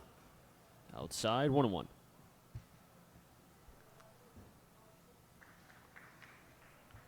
As the Blues went from second and third, nobody out, to second and third, 2 outs without getting a run across. The 1-1. Swing and a miss for Warzachowski, 1-2. As now they're a strike away from just scoring 1 in an inning that looked like you potentially could have scored at least 2 or 3 and tied this game, if not taken the lead. But so far have only scored 1. 1-2 to Warzachowski. Swing and a miss. And Jeter emptying the tank on that one. And the Blues only get 1 run on 1 hit. But give Jeter now 1 in the first, 1 in the second, 2 in the third for a total of 4. And make it now 5-6 for Chase Jeter as we head to the top of the 6th. And it looks to be Tommy Hughes coming into the game for the Blues.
Pitching change for the Blues. Tommy Hughes is on the mound as Dominic Nyman's day is done. 1 inning, 3 earned runs, 1 hit, 2 walks, no strikeouts. Tommy Hughes is on the mound. And we'll have the top of the order, Crossan, Dale, and Kellogg. This game is an official game now. We've been through 5. Hughes does go to Southern Connecticut, a 6'1", 165-pound right-hander. And he hits the batter in Crossan. And just as the top of the 5th that started with a hit by batter, top of the 6th is in the same way. And I don't think the Blues are helping their cause for conditions being okay by hitting all these guys. It's real. I mean, it hasn't really changed. It's still raining. It's not coming down any faster, any slower. Been a very steady rain here in Bristol, Connecticut. And Elijah Dale at the plate.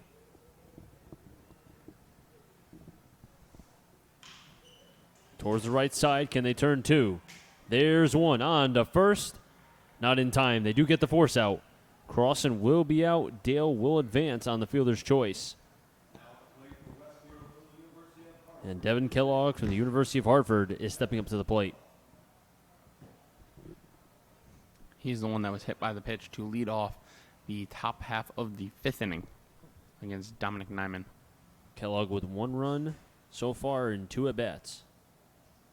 As you heard Matt say, was hit by a pitch in the 5th.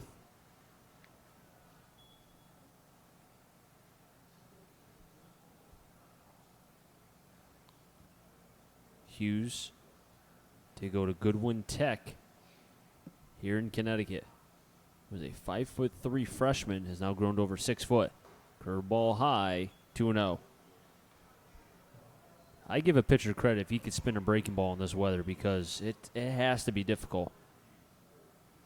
Definitely not an easy task. I'm telling you, they should just go full Michael Pineda and grab a spine tar. The 2-0. Fastball inside, 3-0. And mainly, too, because, if you think about it, any pitch you throw is a field pitch. If you don't feel it right coming out of your hand, it's not going to end well. And the pitching for both sides, you could tell, has been affected by the rain. The 3-0. Ball 4. And I don't think Kellogg knew what the count was because he was anticipating to get another pitch. But instead, it's ball 4. Advancing to second is Elijah Dale. Kellogg walks. And that brings Christian Walsh to the plate.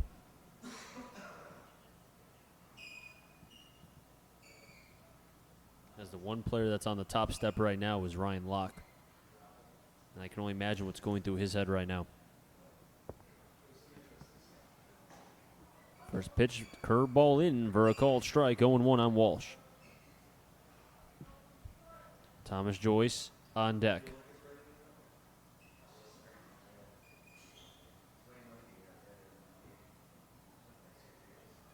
The 0-1. Same pitch, equal result, 0-2. And we just had someone from the press box go down into the rain and say, you really don't feel it. It's kind of just a little bit of a sprinkle. Also heard it's a lot muggier out there than it is in here. So thankful we're in here with the AC. Walsh down in the count, 0-2. Wants to commit, but didn't break the hands, 1-2. Chris Honors alongside Matt Polick, Jack O'Donnell on the computer, manning the controls, and Connor on the field camera.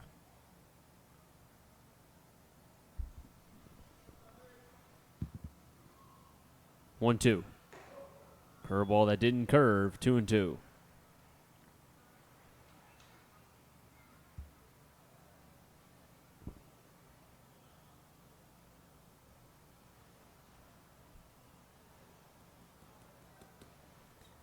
Starfires batting 238 as a team coming into tonight. Scored 152 runs. Fastball called, strike 3. And Walsh down on strikes. First K for Hughes. A team that did strike out 287 times coming into tonight. Walsh didn't look like the biggest fan of that call. When the umpire called it, Walsh turned and looked at him. Said, really? As it looks like we have a pinch hitter. That's not Thomas Joyce at the plate. It is number 9. Matt.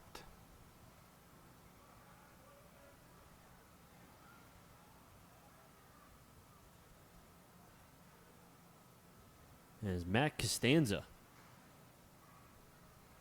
So Thomas Joyce is out of the game, and Matt Costanza is listed as a pitcher here, but he's getting in at bat from American International College, and he's from Massachusetts.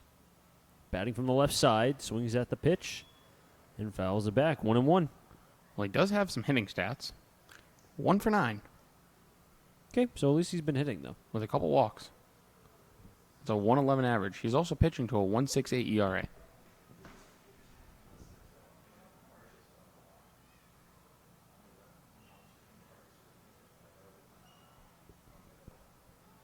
Pitch taken for a strike. 1-2. Costanza, a 5'10". Looks like he throws right-handed, but bats from the left side, according to the stats here on the Futures League website. 1-2 on Costanza. Takes the curveball. 2-2. And we'll see. Well, technically right now, because of the fact that Joyce was DHing, I don't think it affects anything. Defensively, it shouldn't. Joyce wasn't DHing. Joyce is in left field. Oh, you're right. He was. My fault. So I would almost anticipate Costanza will play the left field in the bottom half of the sixth. 2-2. Curveball high. 3-2. Or maybe, just maybe, Costanza comes in to pitch, and we get a new left fielder. That could be a scenario as well. I mean, I did not see him warming up. That left-hander has been warming up in the bullpen for a long time for the Westfield Starfires. I'll be honest, I haven't really been paying attention to the bullpen. 3-2 pitch. Curveball. Called strike 3. Costanza down on strikes. And the Blues keep the Starfires at 6. As Westfield strands runners on first and second. No runs, no hits, no errors, and 2 players left on. We get to the bottom of the 6th. And we'll have the top of the order. White, Beal, and Miller. We come back.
Bottom of the 6th, and also top of the order, Austin White, Beal, and Miller. If any of them get on, we'll have Buddy Dwayne.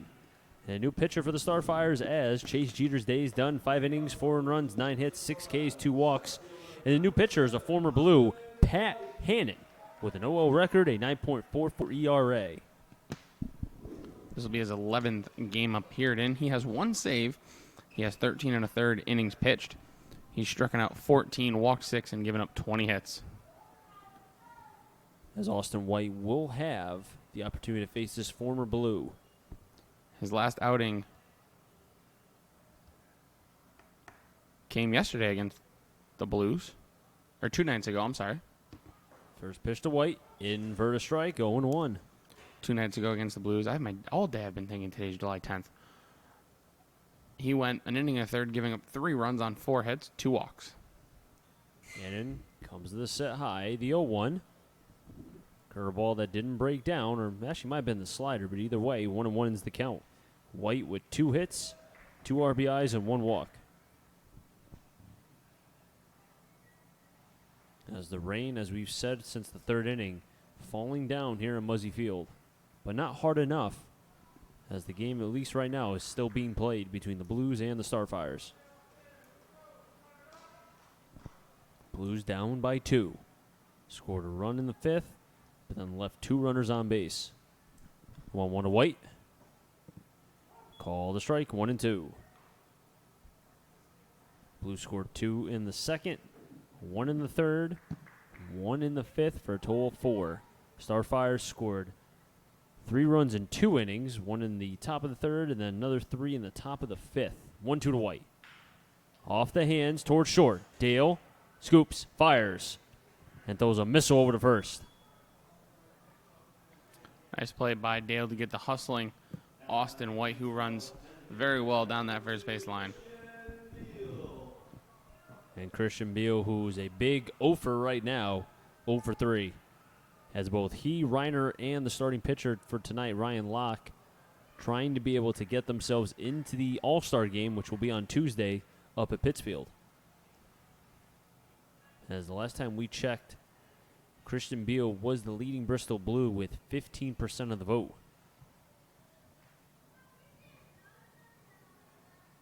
Hannon on the mound for the Starfires from Franklin Pierce. Fires a fastball high, 1-0. Since we've gone live, Christian Beal has gone up to 16% of the vote. There you go. Must be all those people here in Bristol putting in the votes. Still leading is Joe Pesci from Worcester. Now, don't forget, the voting does end on Saturday at 11:59 p.m., so make sure you vote, vote, vote, vote. You can go as many times as you want. Think, vote like 5 times every hour. Or every minute. That actually wouldn't be a bad idea either.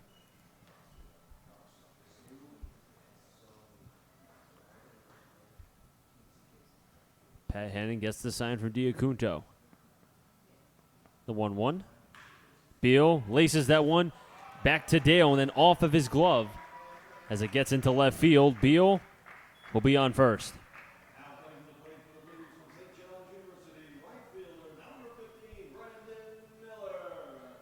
You have to give Beal a hit on that one. That's not a routine play by any means, even considering that Dale was having to range over to the glove side.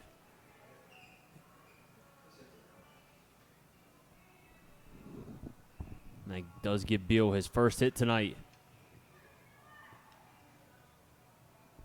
Brandon Miller at the plate can tie this game with 1 swing, as he does have 3 home runs on the season, looking for RBI 27 in the FCBL season. Big swing and a miss there from the St. John's product. Now, after tonight, our next game won't be until next week after the All-Star game. I think it's on Thursday, if I recall. You get a whole week away from me, Chris. No, I'll see you on Tuesday. Yeah, you get a whole drive to Pittsfield and back with me. You got to be looking forward to that. It'll be fun. It'll be nice to be able to see all the All-Stars, the scouts, and, the whole 9 yards. And me. And you. Who could forget you? 1-1's the count on Miller with Dwayne on deck. Dwayne's been a hot hitter tonight. 2 hits and a walk. And then behind him will be Dylan Reynolds, who has hit the ball hard a couple times, but not getting the best of luck just yet. 1-1 on Miller. There was the home run swing, but comes up empty, 1-2.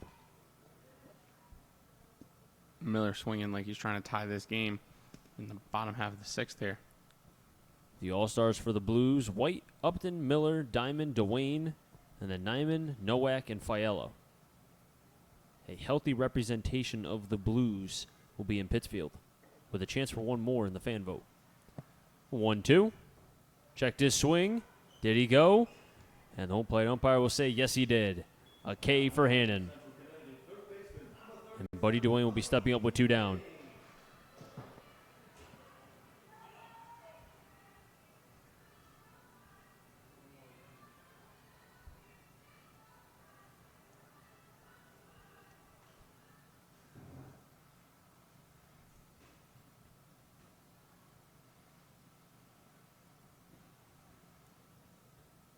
Dwayne swings at the first pitch up the middle.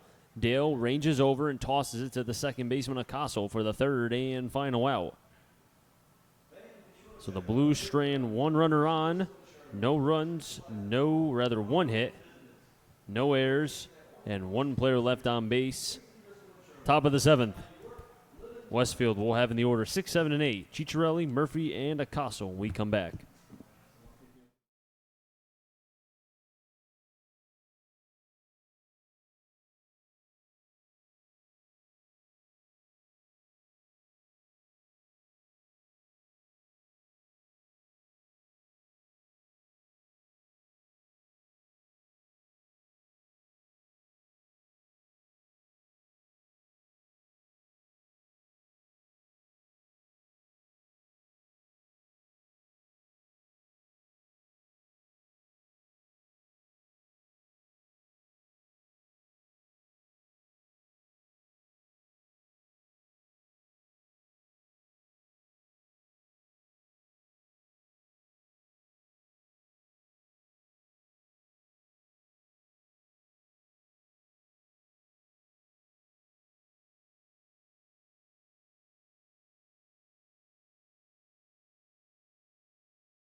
Six, seven, eight. Ciccarelli, Murphy, and Acosta. Van them get on Diacuto, Tommy Hughes on the mound for his second inning of work.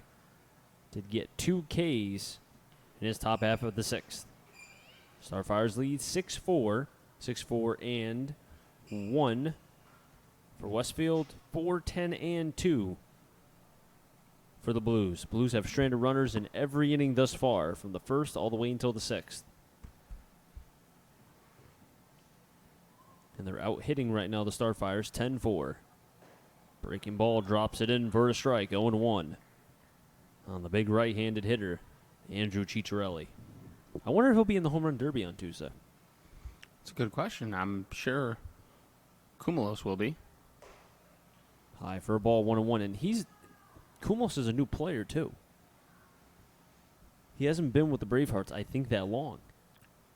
Imagine if you played the entire season, or at least the first half. He may be in the All-Star game. Very likely. The 1-1.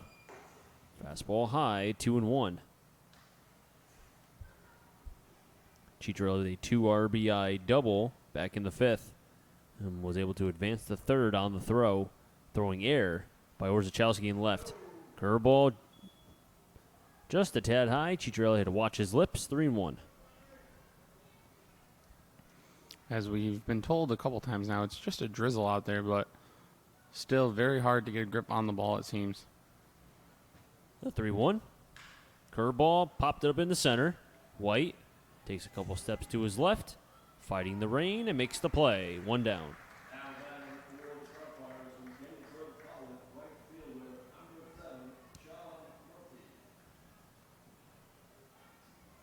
And Sean Murphy, who struck out twice and then popped up to diamond back in the 5th.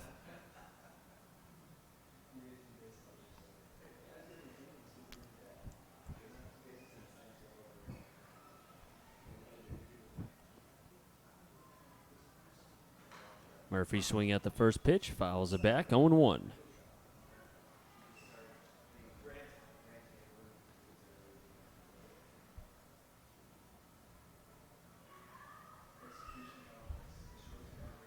Oh, 1.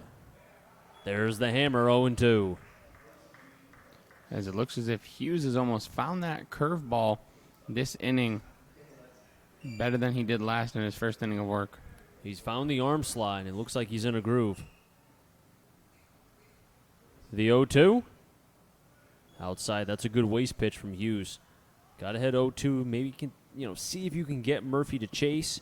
Still, though, in an advantage count, 1-2 here. Good waste pitch. The 1-2. A little bit closer, but didn't chase. Good eye from Murphy, 2-2. Looked like that one started as a ball and just got more out of the zone. You have to start that as a strike and get it just off the plate. 3-2. Murphy from Gettysburg College, and as we've said before, a local product of this Westfield team, as basically in his backyard. Payoff pitch. Fastball low. That's going to be ball 4. Murphy works all the way back from an 0-2 count. Well, Tommy Hughes got ahead 0-2 and then 4 pitches. Ball, ball, ball, ball, and none of them were really all that close. Well, the second ball wasn't bad. The curveballs were close. But that last pitch, it looked like a fastball that he just got underneath. Dolan Acosta is at the plate right now from the right side. Blues have 1 out here. Fastball high, 1-0.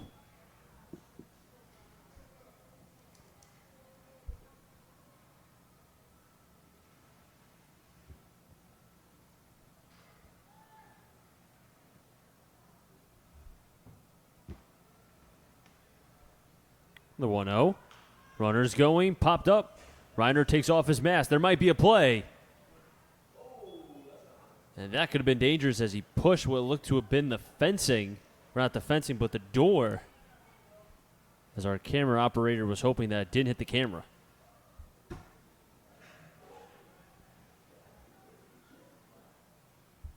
But that has to be dangerous, because if that door came all the way through as he kind of kept his momentum going forward, he could have been injured. But Reiner is not.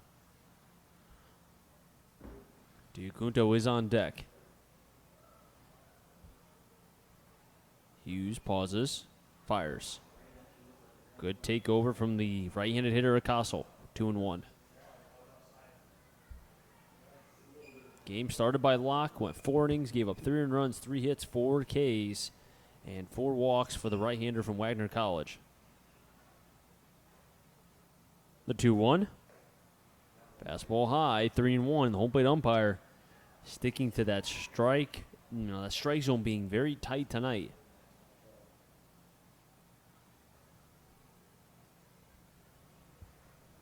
As we've seen, the Westfield Starfires ranked last in hits. They only have 4 tonight.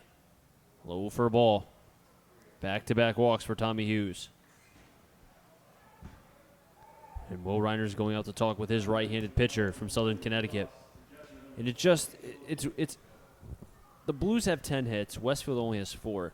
But it almost feels like that the Blues have given this game to Westfield right now. This game feels like it has been all Westfield. But as you said, the Blues have hit them by 6. But 6-4-1, leading 4-10-2. Then walks, hits batsmen, and timely hitting for the Westfield Starfires here tonight at Muzzy Field.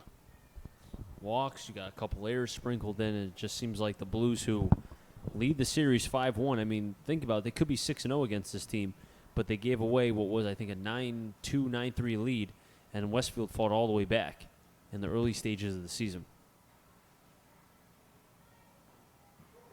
Curveball, a little bit of a knee bender, 0-1 on the 9-hitter Diacunto. Kind of gave away on that pitch, but went to the front door part of the plate. Murphy on at second, Acosta on at first. The 0-1. Outside and low, 1-1.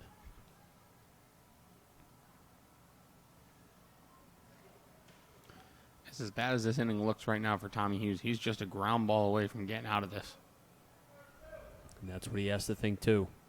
1-1. Reiner having to stretch over to the arm side, 2-1. And now, as we said before, how he had a feel for that curveball, ever since we said that, he walked Murphy, walked Acosta, Now behind the count, 2-1 on Diacunto. The broadcaster's jinx is real. It really is. 2-1. 3-1. Starting pitching tonight has not been good for the Blues, or pitching in general, as the search continues. To be able to find someone to be able to consistently throw strikes has not been there for both Locke, Nyman, and now Hughes. The 3-1. Ball 4. Back-to-back-to-back walks. The 10th walk issued by Blues pitching here tonight.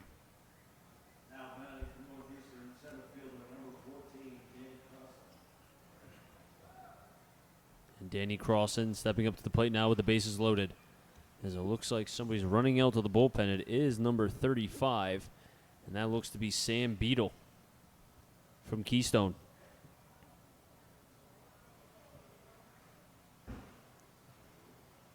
Another breaking ball high, 1-0. Not a good start.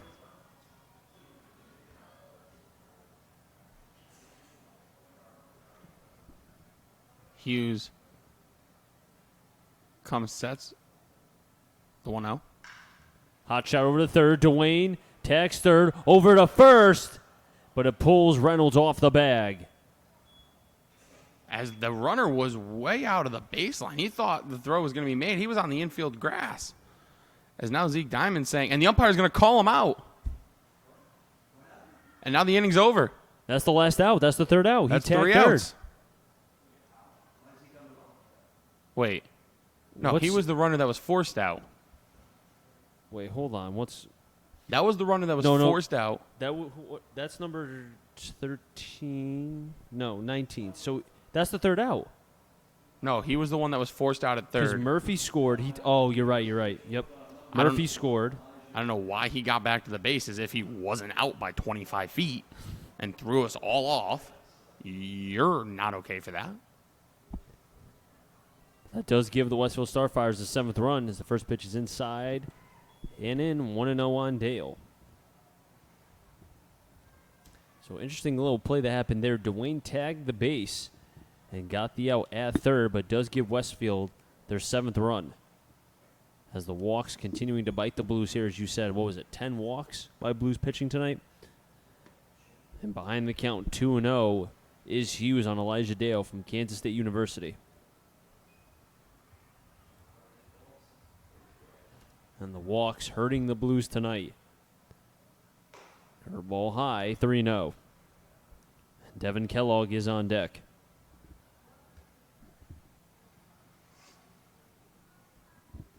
As pitching coach Jordy Shiner looks down at the bullpen, says, speed it up. Ball 4. 4 walks for Hughes tonight. And in some ways, and this is not being a homer, this is being someone who knows the feeling of, when you can't find the strike zone. It's tough. And, you're on an island by yourself. It's just you on the mound, nobody else. And no matter what anybody says, you're the one throwing at the end of the day. Nobody can say anything to you that can make you feel any better. You have to do that. And right now, Hughes is at that point now where he's probably going to at least get one more batter here. I know Reiner's trying to buy time, but Beadle just got out on the bump. And it's going to at least take him a couple batters at the very most. I think he got out there right before the second to last batter, so he still needs some time. Well, Will Reiner went out there, and he took his time, and neither umpire said anything about it. Will Reiner was out there for quite a bit, and neither umpire was looking prepared to break it up. Beadle is a 6'4", 210 right-hander from Canton, Connecticut. Went to Canton High School. First pitch called a strike on Devin Kellogg. Good start for Hughes there. Can he fight through? Tommy Hughes' strike-to-ball ratio, 15 strikes, 29 balls. The 0-1. Over to third, just foul. Now Beadle did throw 2 2/3, gave up 3 hits, 3 strikeouts for his college. So not a lot of appearances for the right-hander. as he did go to Keystone. 0-2, popped him up. Reiner takes the mask off. There might be a play. And that'll hit the netting. 0-2.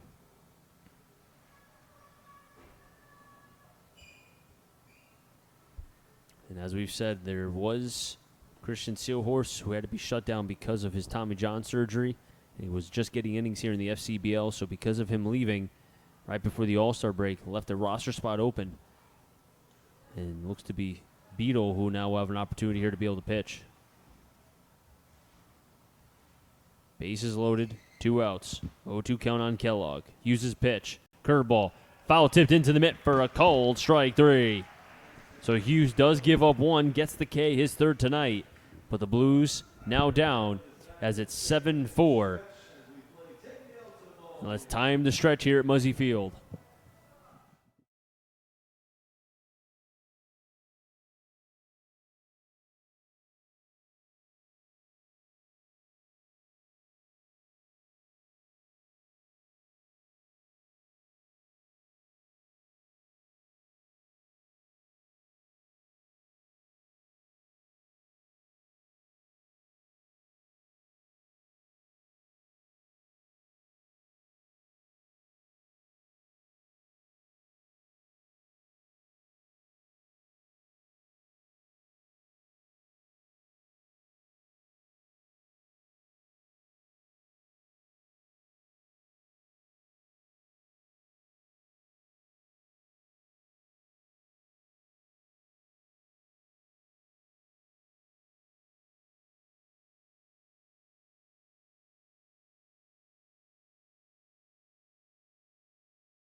Bottom of the 7th.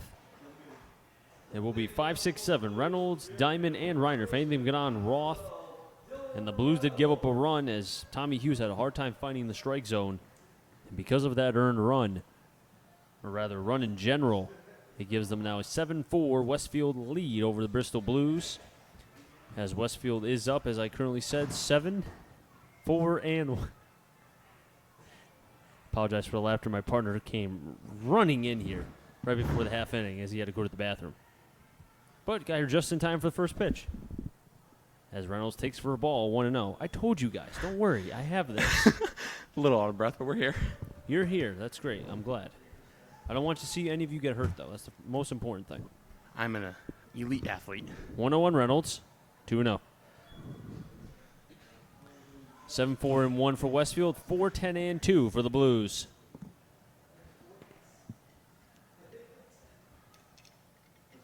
Reynolds so far with 1 at-bat thus far, has an intentional walk and a walk sprinkled in. Outside, 3-0. Was intentionally walked in the first before Diamond struck out. That did load the bases. And then flew out to center field in a hard liner that was caught by Crossan, ranging over to his glove side. And then was walked, or rather reached base again in his next at-bat. Call the strike, 3-1. Looked like he was thinking he was getting ball 4 there. Not so lucky. And Reynolds did reach on an error. The 1 error so far. Outside, all the way back now, 3-2. Pat Hannon knows Dylan Reynolds as they were both teammates last year for the 2018 Bristol Blues. Payoff pitch. Reynolds Delivers that one, dying into center, crossing. We'll watch that drop in front. And a leadoff single, the 11th hit for the Blues off the bat of Dylan Reynolds. And Zeke Diamond at the plate now, whose last at bat hit a double that scored 1 run. And if that ball doesn't go over, probably, right center, you might have a situation where 2 runs would have scored. But only 1 did. And then what happened after that, the Blues, Reiner struck out, Roth grounded out, and then a K of Orzechowski left runners on second and third. First pitch to Diamond low, 1-0.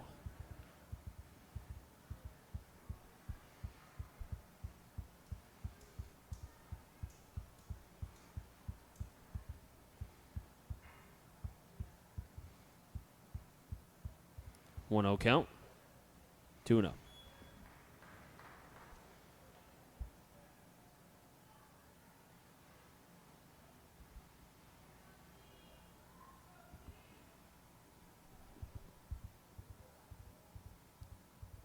The 2-0. In first strike, 2-1. Hand from Franklin and Pierce. As the left-hander. And now for his second inning of work, has surrendered 2 hits, throws back to first. Hannon with 1 strikeout thus far, and that was Brandon Miller back in the 6th.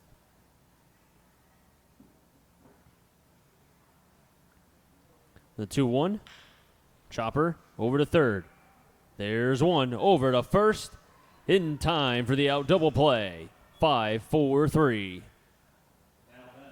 That's the 35th double play by the Blues in this 2019 season.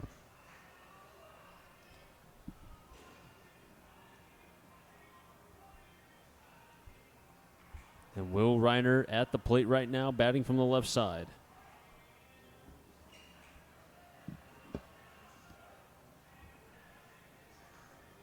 Reiner 2 for 3 with 1 run. 2 of his hits have been a double and a triple. Reiner backs off from the breaking ball, but it's called a strike anyway, 0-1. On top of the 8th, the Starfires will have in the order 4-5-6, Walsh, Costanza, and Ciccarelli. The 0-1. 1-1.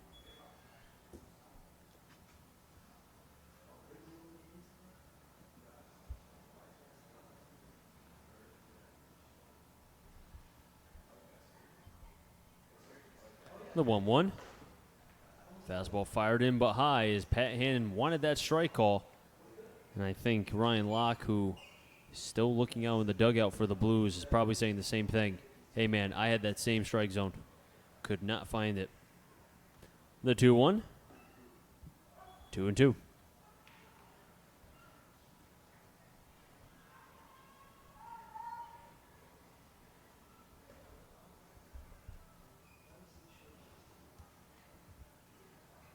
The 2-2. 3-2.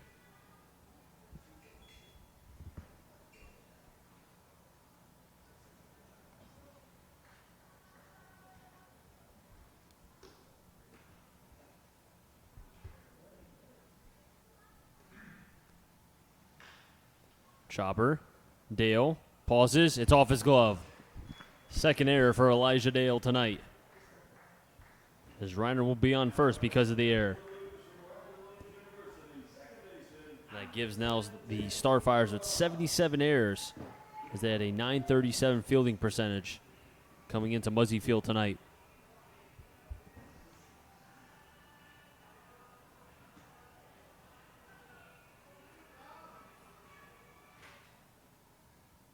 Danny Roth at the plate does have 2 strikeouts as well as a ground out to third. And a big cut, but nothing to show for it, 0-1. Orzechowski is on deck.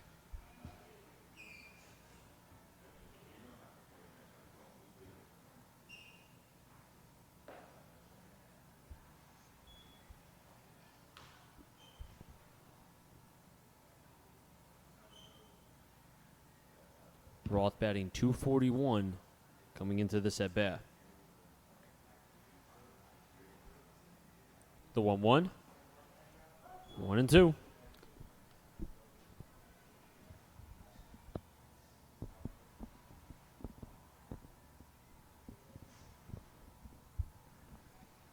Reiner on at first. 1-2.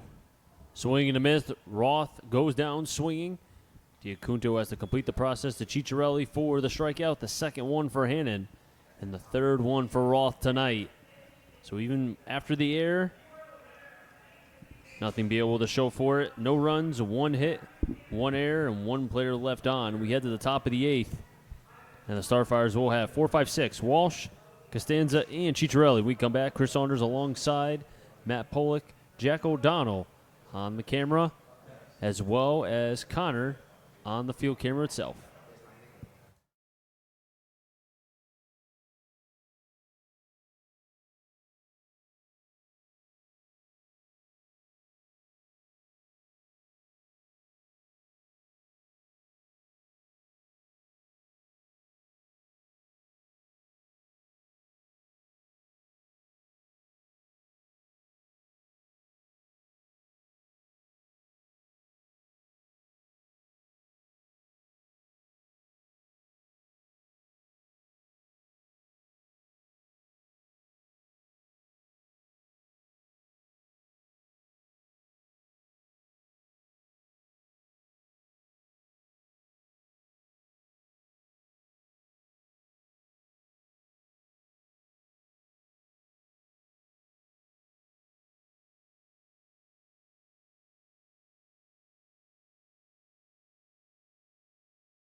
The standings in the FCBL are as followed. Pittsfield in first place, the Blues, 2 games back in second. Worcester Bravehearts, 2.5 back. The Brockton Rocks, 2.5 as well. North Shore, 2.5. Nashua, 5. And the Westfield Starfires, 10. Well, Pittsfield will actually lose a game on the Blues if the Blues can come back and win. They lost in the North Shore Navigators today, 5-2. And then in Nashua, they're in the bottom of the 8th. Nashua leads a 7-3 ball game over the Worcester Bravehearts. Looks like Nashua should be able to hang on to that one, just 3 outs away from a victory. New pitcher on the mound, Tommy Hughes is done for the day. 2 innings, 1 earned run, 1 hit, 3 Ks, but 5 walks. And Sam Beadle making his first appearance here in the 2019 FCBL season for the Bristol Blues, as he's a tall, tall man. I mean, I'm telling you right now, between Beadle, we have Bass, Will Reiner. I mean, we have 4/5 of our offensive line. Oh, and Buddy Dwayne. Did I say him? No. There's our offensive line right there. Who can beat us? And then a running back will put anybody back there. We'll be good. But Sam Beadle from Keystone College did pitch 2 2/3, and he's from Canton, Connecticut. And he'll face the meat of the order: Walsh, Costanza, and Ciccarelli.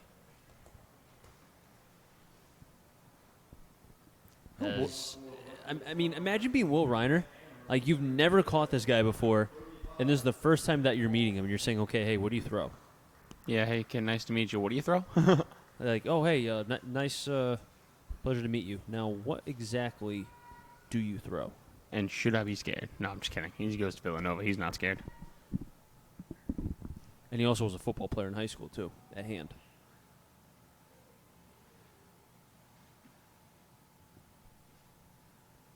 Beto fires first pitch just a bit high. A little bit of nerves, get that out of the way. 1-0.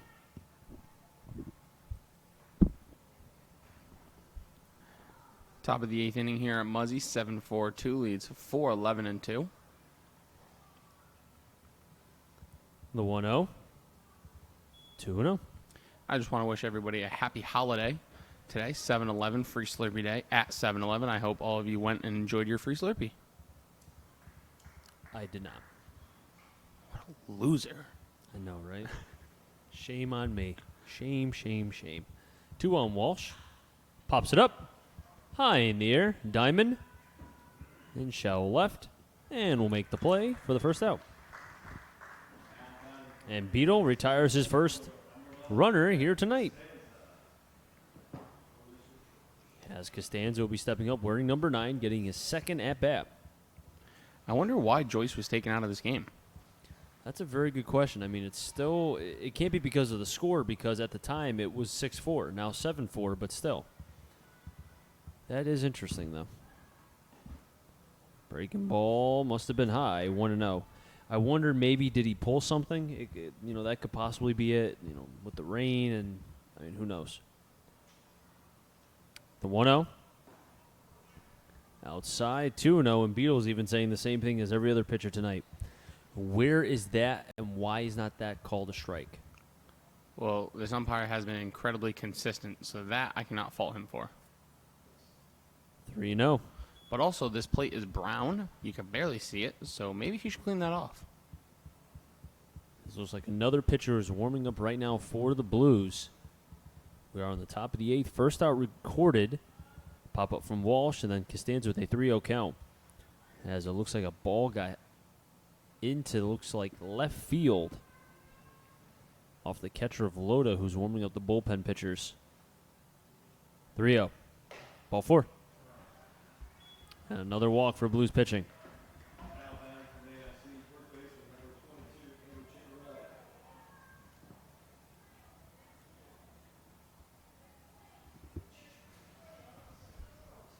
And that'll bring up the first baseman tonight, Andrew Ciccarelli. And I wonder if he's been playing more first base as of late. Garrett Coe was warming up, so we're throwing 2/5 of our offensive line between Beetle and Coe.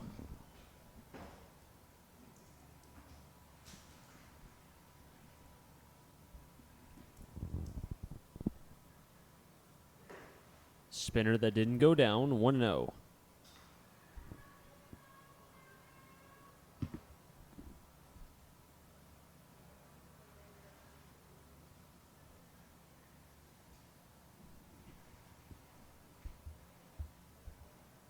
Beetle comes to the set at the belt. The 1-0. Costanza's going. Pitches outside. Throw to second. And an errant throw from Reiner as Costanza will get to third. So that'll be a stolen base and then an E2 on the catcher, Will Reiner. Getting the third is Costanza. Only game in the major leagues tonight is in the Lone Star State. Houston and Texas. Texas has a 5-0 lead at the end of 4, thanks to a 4-run first. How about the home run derby? It's a shame, Vlad. Like what did we watch between... We watched Vlad Guerrero Jr. get robbed. Well, besides that, what did he hit, 91 home runs? Yeah, something like that. Infield's in, and so was the breaking ball, 3-0.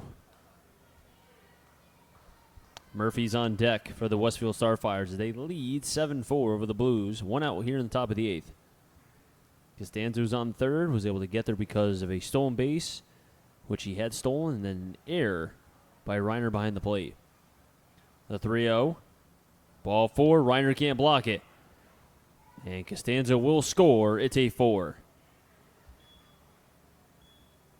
And that will also give Ciccarelli a free pass to first base. And he will not have to pay $200 for pass and go.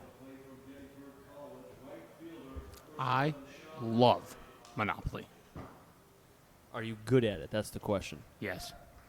And I take it very seriously. I was playing a couple days ago with my girlfriend, and she said it brings out the worst in me. Yeah, I really can't play many games because Melissa gets really mad at me. Because I want to win every time. I hate losing. Losing stinks. It's terrible. First pitch to Murphy. Just a bit high, and Beetle cannot find the strike zone. And, Matt, I feel like we've been saying that tonight about Blues pitching as Reiner's going out again. He's really getting his steps in tonight. Yeah, so have these Starfire hitters by walking to first. There's been about 28 free passes to first base. No, but realistically, how many? Actually, I can pull it up. There's been 4, 6, 11, 13. That's not a recipe for success. I wasn't that far with my 28 guess. I mean, this is where, we mentioned about miking the players. What could Will Reiner say? I mean, he's met Beetle for all of 5 seconds. And it has to be tough for any catcher, As Coe continues to warm up, I mean, at least Reiner, or rather the catchers, have seen Coe. I'm pretty sure Beetle just showed up today. And he's getting his first innings here against the Starfires. Over to short, Diamond to Roth for one, on to first, and it's a double play. 34th by the Starfires as it's 6-4-3. So the leadoff walk, or rather the second walk, does not come back to bite Beetle. But that run does score. It is 8-4 as the Starfires will lead over the Blues. We head to the bottom of the 8th. And we'll have, in the order, 9th and top, Orzechowski, White, and Beal. We come back.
Pitching change for the Starfires will be Jeremiah Vargas from Stonehill, as Pat Hannon's day is done. 2 innings, 2 hits, 2 Ks.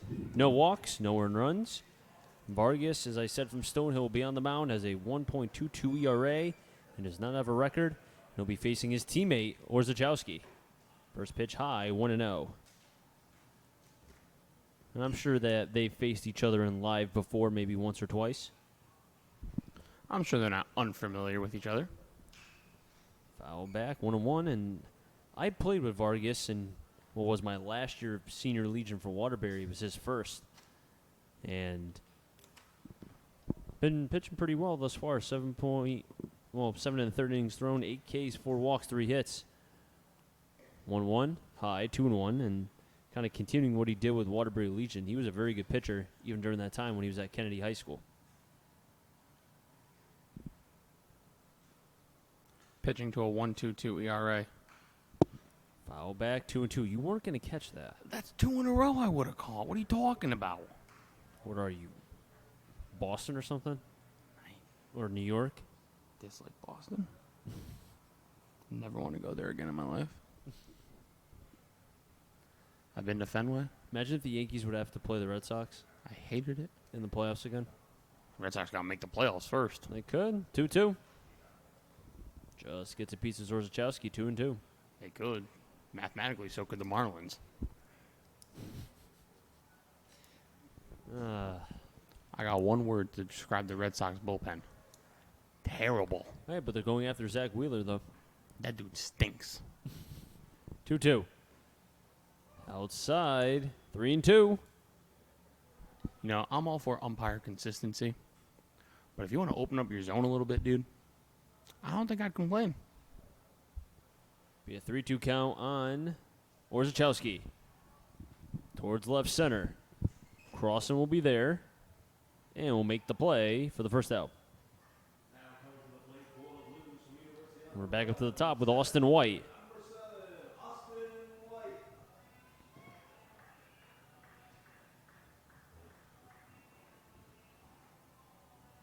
Austin White does have 2 hits tonight.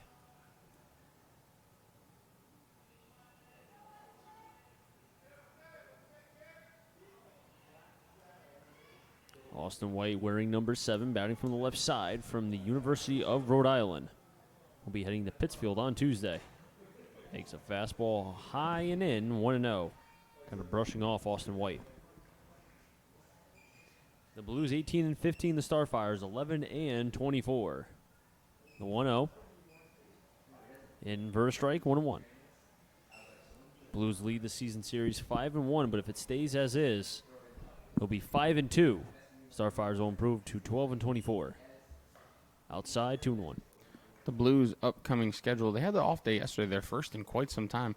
Obviously playing right now. And then tomorrow night, they will be at North Shore, 7 o'clock start. Saturday night, they'll be at Pittsfield, 6 o'clock start, as that pitch misses high and out for a ball, 3-1 now. And then on Sunday, they're back at North Shore. That's a 5 o'clock start. So North Shore tomorrow, Pittsfield Sunday, North Shore Sunday. Or Pittsfield Saturday, my apologies. So they play North Shore twice in 3 days. Pitch in, 3-2. That is correct. Pittsfield in the middle. So they play them on Friday and then Sunday. What time is the game on Sunday? 5 o'clock start. Get a quick head start on the All-Star break, probably. I was going to say, I think that probably is why they're starting early. Yep. Because the All-Star game's on Tuesday. Monday and Wednesday are off days for the entire league. Tuesday's the All-Star game. 3-2. White towards the Blues bullpen, but foul. And then good news for Chris. After the All-Star break, we have 6 games in 7 days here at home. Oh, just like last week. Yep, we get 3 home games, then they're on the road, and 3 more home games. I'm telling you, the season's really been flying by. 3-2, White towards left center. Crossing, Costanza. And man, can Crossan catch up. No, he can't. He didn't make the play. White rounding second, and he'll get to third. I thought Crossan had the ball as he was slicing going to the arm side, but it looks like he might have potentially hit off the mitt, and because of that, White will be on third. A 1-out triple for the URI outfielder Austin White, who's headed to Pittsfield on Tuesday, as now the Blues, they're down by 4. We've seen them put up 4s in the 8th inning before against this Starfires team, if I'm not mistaken. Yeah, so capable of doing it. Just got to show they can do it here on 7-11. Well, the Blues have 12 hits, but they only have 4 runs to show for it. It's mainly been the pitching, not being able to keep off this team. 2-0, because we know they're going to hit. I mean, I'd be shocked if they didn't score more than a run or 2 before the end of this game. But the question is, can the Blues pitching keep it at 8 and then allow this offense to be able to catch up? 2-1. Well, I'm in agreement that you cannot give up 8 runs and expect to win, but this Blues offense has not come up with timely hitting. 10 runners have been stranded on base in this one through 7 for the Blues, at least 1 in every inning. 2-1, broken bat towards third. Kellogg to the backhand. Cross the diamond, and we'll get the out at first. White will stay on at third. And there's, as you said, the timely hitting not there, as they've left runners on in every inning so far. And if they don't get White to come around and score, this will be another inning that the Blues could have had a runner on and could not drive that player in.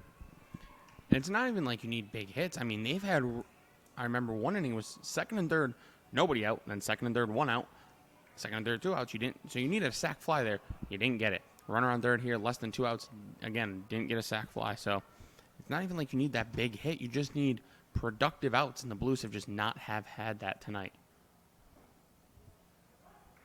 Miller takes a strike, 0-1.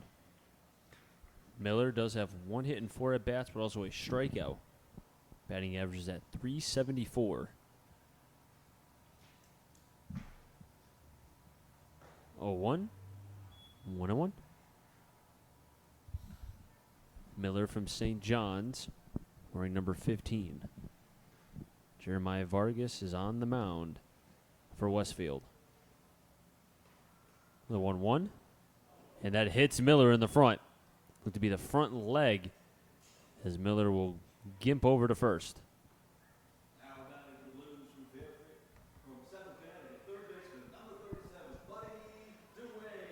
And as he limps over, putting in look to be a lot of pressure on that left leg.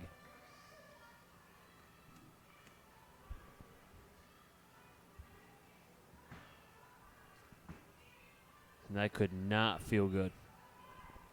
That looked like it hurt. As Miller is now off the base path right now at first and trying to collect his thoughts, maybe buy himself some time. And I'm almost surprised. Miller's one of your best bats in the lineup. Maybe run a pinch runner out there for precautionary reasons. I'm not completely sure who's on the bench this evening for the Blues. Well, remember, JT Mounts was in the lineup but was taken out for precautionary reasons, so he's not in the lineup, and I don't think he's going to play tonight.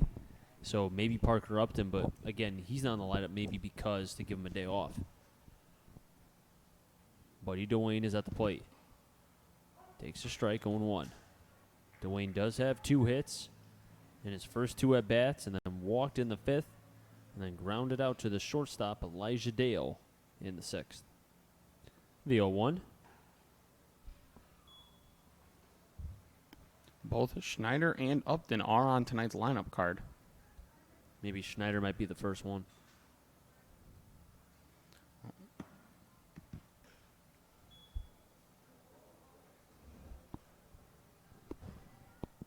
There is bullpen action for the Starfires. It is number 23, Justin Butts. Remember, he started, I think it was game 1 of the doubleheader in the season opener here, and he had a lot of command problems. So the Blues could take advantage. Ball 4. And the bases will be loaded. You're right. Justin Butts did have the start in game 1 of that doubleheader. He went 2 2/3, 5 hits, 9 runs, only 6 earned, and 6 walks. So, yeah, the command was a problem for Justin Butts. So if he comes into this game, you know what? The Blues with one swing could tie it, but right now Reynolds, with the bases loaded, has an opportunity to keep this train going. Takes the pitch in for a strike, 0-1. And if the Blues don't score here, this will be the second time that they've kept the bases loaded and could not drive a runner in. They have been back in the first. 0-1 to Reynolds. Inside, 0-2, and now the rain really starting to pick up.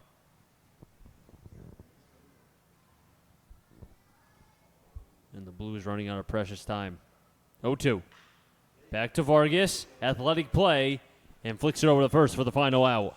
So the Blues again strand the bases loaded and can't score a run. We head to the 9th. 8-9 then top for the Westfield Starfires.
Top of the ninth, 8-9 then top. Acaso, Diacunto, and Crossan have made them get on Dale. Chris Saunders alongside Matt Pollock. Jack O'Donnell on the computer. And Connor on the field camera. As there's a new pitcher on the mound, Garrett Coe. First pitch outside, 1-0. That ends the day for Sam Beadle. Pitched 1 inning, 1 run, 1 hit, 0 Ks, and 2 walks. 2-0 on the 8-batter. Coe does have a 2.225 ERA and has appeared in 2 games. This will be his third. We'll be going to UConn as that pitch is high, 3-0 in the fall. Coe, an imposing figure, 6'6", 244 from Lakeside, Connecticut.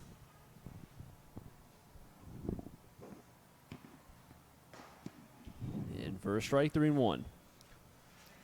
He's making his third appearance, as Chris mentioned. He pitched on July 7th, July 9th, and now July 11th.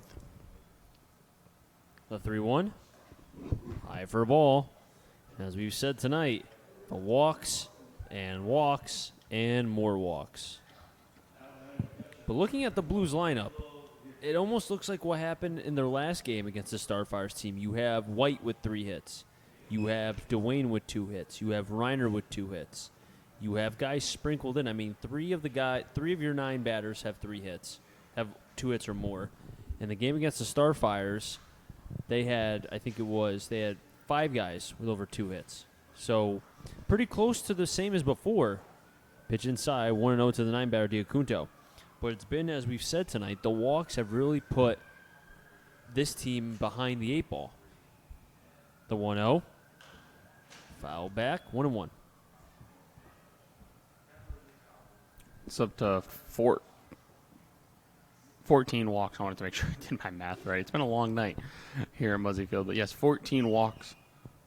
Or 15 now with that last one. So 15 walks handed up by Blues pitching.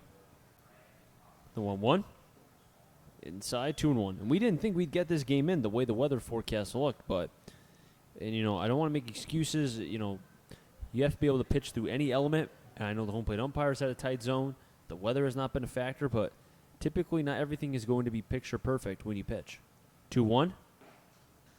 Low 3-1. You mentioned, we looked at it and we didn't really think we were getting this one in. I bet the Blues are wishing they didn't get this one in right about now. And they had the lead at one point. They were up 2-0. The 3-1. High for a ball. Back-to-back walks. Make it 16. I mean, the Blues, as I said before, they were up 2-0. Then they gave up a 3 spot in the third. They tied the game in the bottom of the third. Then each team didn't score in the fourth. Westfield scored again in the fifth with 3 runs, mainly been case of walks. Blues were able to get at least 1 back. And then zeros across up until the 7th and the 8th, where Westfield scored 1 in each. And the Blues have not scored since the 5th. And that's why we have an 8-4 game as the wild pitch advances the runners second and third. Acaso will get to third. Diacunto to second. At the plate is Crossan. And this game just seems to be lagging right now. The Blues, offensively, for the most part, have done their job. I get they have not hit runners in scoring position, but you put up 12 hits, you would almost think covering the score, you would think that they were leading. But right now, the Blues not being able to do their part on the mound, and that's why they're down 8-4. I think they will lose a game in the standings if they lose tonight. The 1-0. Call the strike. 1-1. Well, good for them. The team in front of them, Pittsfield Suns, did lose tonight. But North Shore won. Yes. So North Shore will leapfrog them, if I'm correct. 2-1. Because I think each team from the second to Nashville were 2.5 back, if I recall. Yeah, 3, 4, and 5 in the standings are all 2.5 back. And the 2-1. High in the air to center. White charging in. Calls everyone off. Makes the catch. Runner from third is tacking. Throw to home. Cut off by Reynolds. And what a throw by Austin White. Keeping the runner, Acaso, at third. And there goes again another tool from Austin White. May not have the power, but the speed, hit, arm, defense, all tools that you need in baseball. And he shows off that big tool in the arm right there.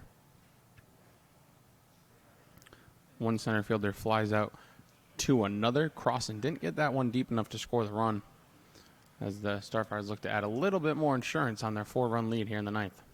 Elijah Dale takes the breaking ball for a strike. 0-1.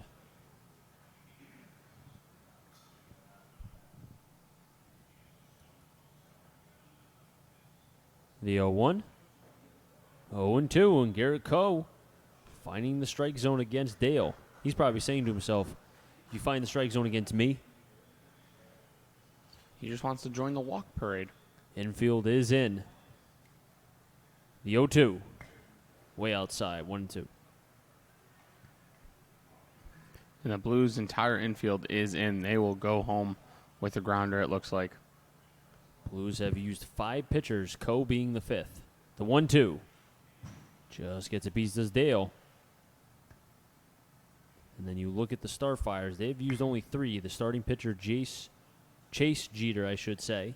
Then Pat Hannon, and then Jeremiah Vargas. I do not know if Vargas will come back out for the 9th, but right now only 3 compared to the 5 for the Blues. 1-2. Over to short. And that eats up Zeke Diamond. That'll score 2. And make it 10-4. 2 RBIs for Elijah Dale. Give him now 3 tonight. 13 on the season.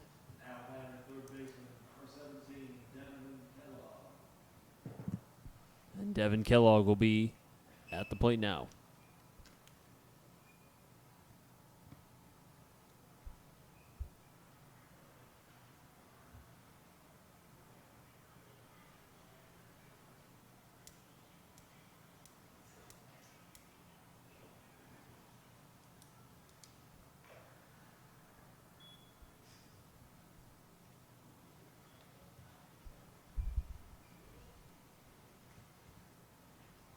Here we go. Needing more pine tar again. In correction, they did not give the RBIs to Dale. They said it was an error by the Blues, so that is their 3rd tonight. Yikes. That is the 3rd error by the Blues. I disagree with that one. That's tough. I don't even think I want to change it in my book. Either way, that's tough. So take away the 2 RBIs from Dale. He only has 1. So it gives 11 RBIs for Elijah Dale on the season, but the pitch is high. That's tough. I mean, a play that, could you say that should have Zeke Diamond made it? Yes, but it's not routine. But either way, that's an error. 1-1. Will Reiner having to block that throw back to first. And not in time.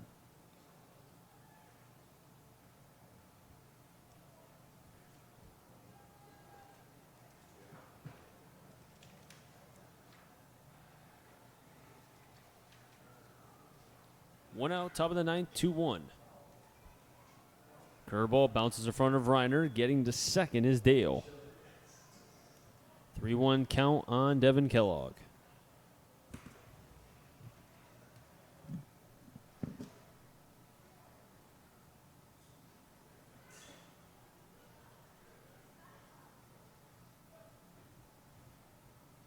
The 3-1. And another balk.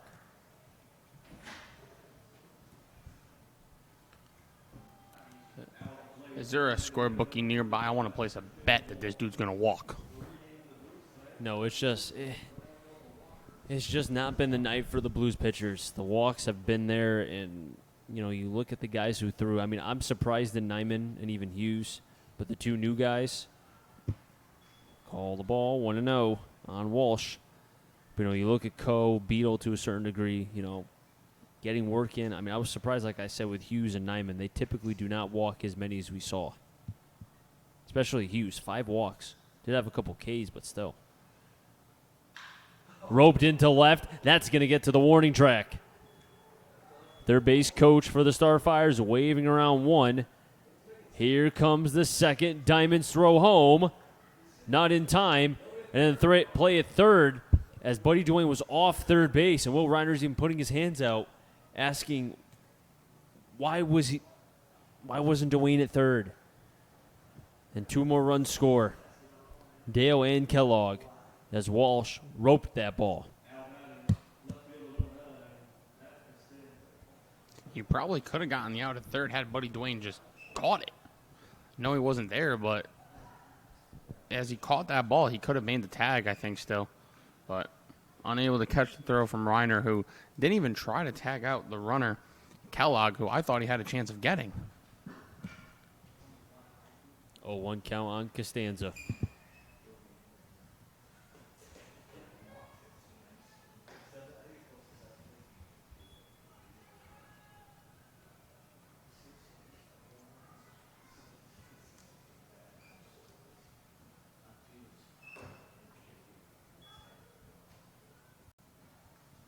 So far, 4 runs on 2 hits. The 2-1. Eat him up. Pop up in the infield. Dwayne will make the catch for the second out.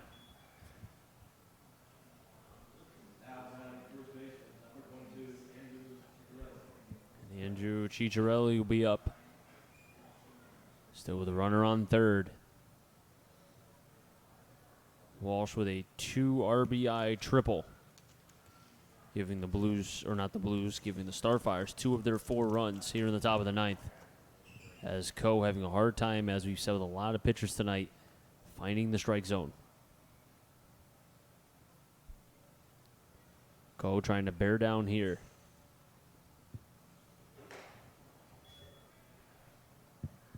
As the right fielder, Brandon Miller, trying to cheer on his left-handed pitcher going to UConn. And Buddy Dwayne's hand on the hips says it all. 8 up Ciccarelli, but going foul. 2-1. Sean Murphy at the plate. Or rather, Sean Murphy on deck, I should say.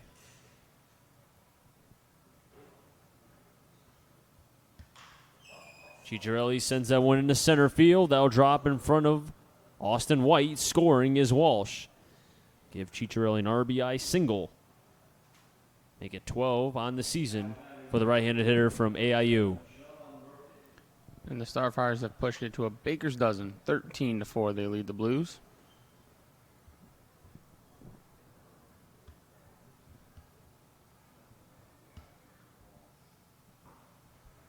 Swing and a miss. 0-1 on Murphy.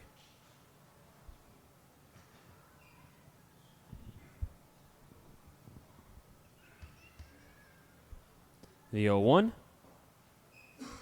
1-1. Blues cannot buy this last out. The 1-1. 2-1. Doesn't seem as if they could buy a pitcher's count either.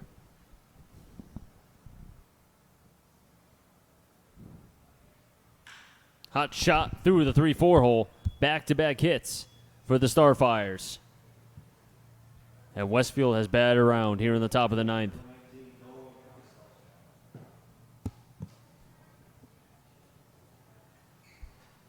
At the plate, Dolan Acossel.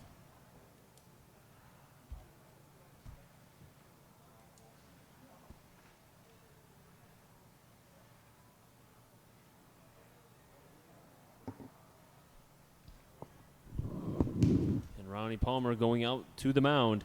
And it looks like Dylan Reynolds is coming into this game. Question is, who's going to play first? But we'll find that out in just a moment. We'll be right back.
New pitcher for the Bristol Blues will be Dylan Reynolds. On first will be Casey Bass. Blues first baseman comes into pitch. We've seen him pitch once before here at Muzzy. This is his, I want to say, third or fourth appearance on the year. I will fact check myself. Should be the third. First pitch in there for a strike.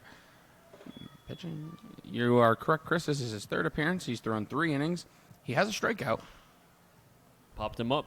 Foul territory.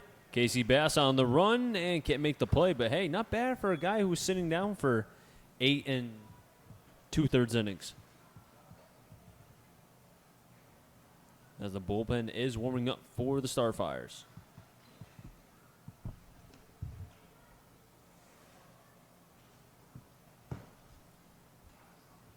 Do not laugh at my jacket, okay? It is a nice jacket. Not even cold in here. Well, we'll be going outside eventually. Hot shot through the 3-4 hole. Back-to-back hits. As the bases are loaded. That one was off the bat of a Castle. Advancing to third is Chicharelli. To second is Murphy. On to first is a Castle, as I've said. And now Diacunta will be at the plate. The 11th man to hit for the Starfires here in the 9th. And when it rains, it pours here at Muzzy Field. I bet the Blues are wishing it poured. You know what? I don't deny it.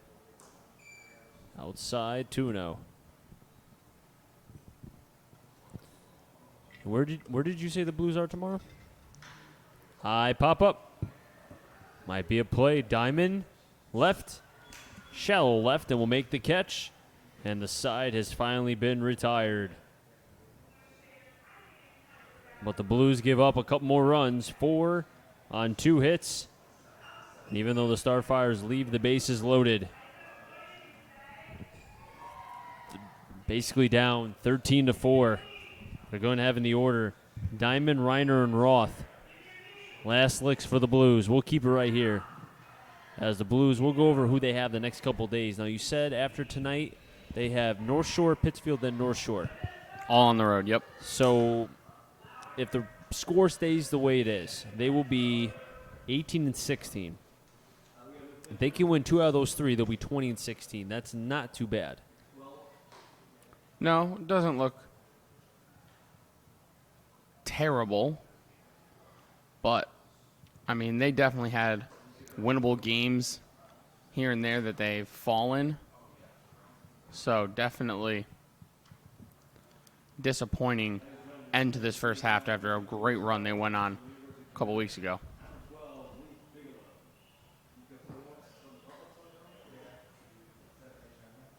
And a new pitcher for the Starfires from Yukon, Luke Bigelow.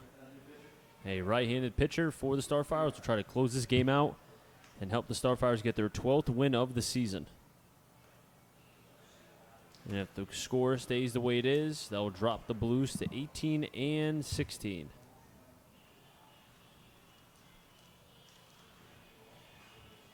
Bigelow's numbers, this will be his 13th game so far. 19 1/3 innings, 18 Ks, 13 hits, 22 walks, 4.65 ERA. He goes to the University of Connecticut from Guilford, Vermont. His last outing came a few days ago at home against the Bravehearts. He pitched an inning and a third of scoreless ball, just 1 hit with 2 strikeouts. And he will have in the order 6, 7, and 8. Diamond, Reiner, and Roth. If any of them get on, or Zachowski. Unless we have some pinch hitters, but if we do, we'll make sure we get them for you.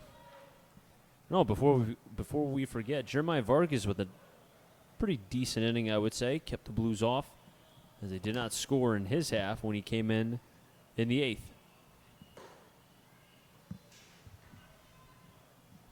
So now it'll be Bigelow trying to get the last 3 outs, which sometimes are the hardest, but I'm sure it's a little bit easier with a 9-run lead.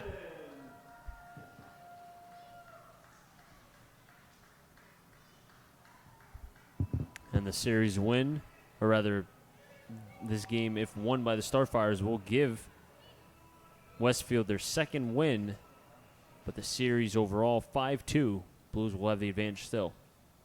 First pitch from Bigelow is high, 1-0. Diamond does have a double in this game, but has also struck out twice and ground to double play. Hard shot through the 5.5 hole and into left field.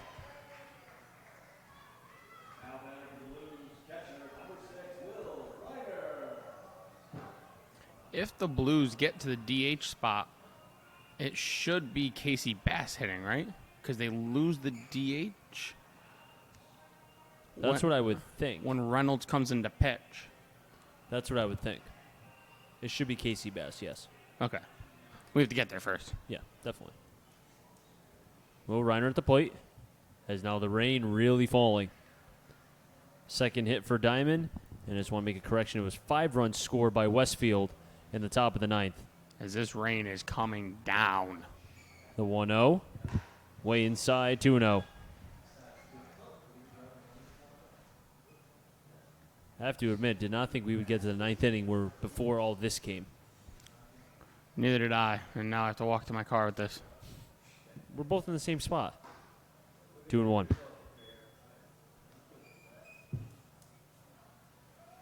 I forgot my umbrella. And you made fun of my jacket. I didn't make fun of it. Yeah, whatever. 2-1. 2-2.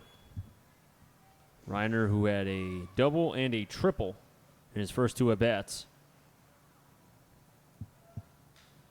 Don't forget, Blues fans, you can vote for Will Reiner, Ryan Locke, or Christian Beal in the final vote for the All-Star Game. Go to thefuturesleague.com, click All-Star Game tab. 2-2 high, 3-2. Scroll down, and you can vote for your favorite Blues players to potentially get that last spot in the All-Star Game Tuesday in Pittsfield. And don't forget, keep track of the Blues Instagram, Facebook, and Twitter, as we will be there on Tuesday. Both myself and Matt Polick in Pittsfield. 3-2, swing and a miss. Second K for Reiner tonight. I'll bring up Danny Roth, who has struck out 3 times. There's something I noticed with that strikeout of Reiner. It almost looked like his momentum was going towards first base and not keeping that head in. Yeah, I think he was swinging for the fences, trying to hit a 9-run homer. Roth takes it in for a 1-0 count. Warzachowski's on deck. And I'm almost surprised second base hasn't been taken by defensive indifference. 1-0 chopper over the head of the third baseman and through to left field. As it just got over the head of Kellogg. A hit for Roth. Advancing to second is Diamond. And the Blues now have 14 hits, but they're down 13-4. How awkward is that? Well, that is what you get when you walk. What was it, almost 20 walks? 16, 17, I think was the exact number. And then you don't come up with timely hits. They've left 13 men on base. First pitch in there for a strike, 0-1. But yeah, you leave 13 men on base and you walk more than 13 hitters. Don't expect to win no matter how many hits you have. 0-1, and for a strike, 0-2. Now, who'd get the win? I think it would be, because Jeter came out after 5, and then the Blues scored after. I think what would it be? It'd either be Jeter or Hannon. Jeter. High, 1-2. Jeter left In the 5th. in a 6-4 game. Did he pitch 5? He went 5 full innings. Yeah, so he left in a 6-4 ball game. Pitch that gets away from the catcher Diacunto, and the base runners will advance 1 base. I just wanted to, make sure that we were getting our scoring, figured out. So Jeter, if Westfield was to win, will get the victory, and he'll improve to 4-3 overall. Well, I'm not sure if it's different, but if the Blues score 2 here, then I think it's not his win. Foul back. We'll do it again. Now, why is that? Because he left in a 6-4 game. So once the Blues score 6 runs, doesn't that erase what he did? It shouldn't. As long as he left with the lead, it doesn't matter. 2-2. 3-2. As long as he left with the lead, that's all that matters. Doesn't matter if it was 13-4 or 13-12. Over to short. Dale will get the out at first. No, they can't. The scoop play from Ciccarelli came up empty. As it gets into right field, Roth will score. Throw comes into home, not in time. And the Blues get 2 runs. On to second base is Orzechowski. And that throwing error gives the Westfield Starfires their 3rd error. Scoring on the play was Diamond and Roth.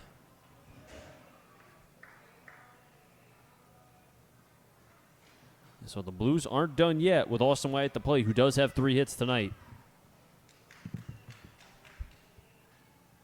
And Casey Bass is on deck in that DH spot.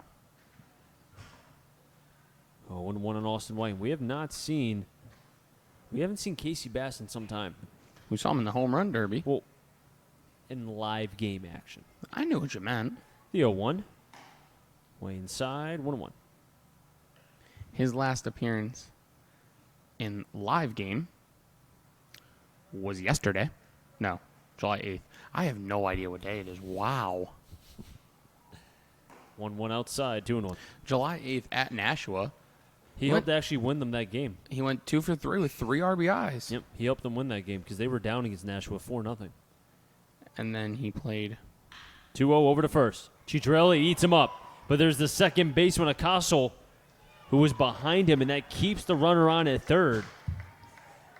And that's a big, big play because if that ball gets away from Ciccarelli, Orzechowski scores, but the backup of Acastle keeps White on at first, and the Blues are on the corners, first and third with only 1 out, but it keeps the double play for the Westfield Starfires in a situation here. With Casey Bass at the plate getting his first at bat, Bass is playing because Dylan Reynolds came in to pitch.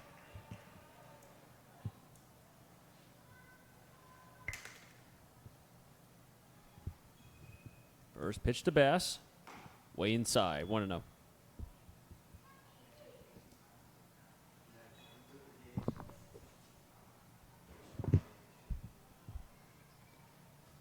The 1-0. Pulled through the 3-4 hole. Orzechowski will score. White will get to second base. And the Blues cut it down even more. 13-7. RBI single for Casey Bass. Hey, you know what? He comes off the bench and gets a missile through the 3-4 hole. 3 runs for the Blues in this inning.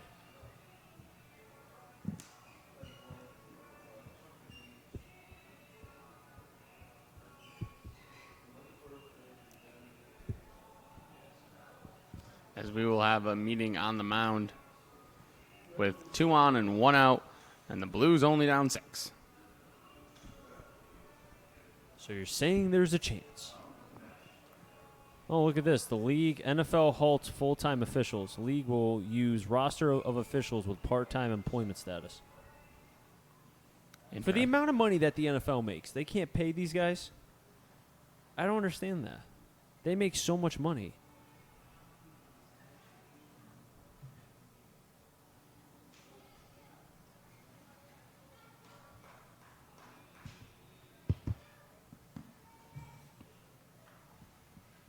Luke Bigelow is giving up some runs against the Blues here.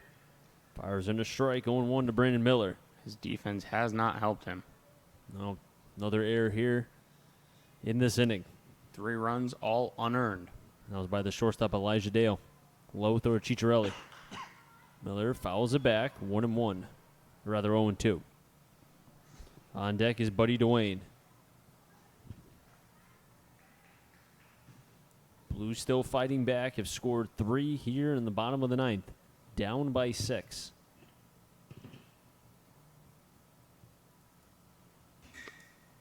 The 0-2. Almost hit Miller, 1-2.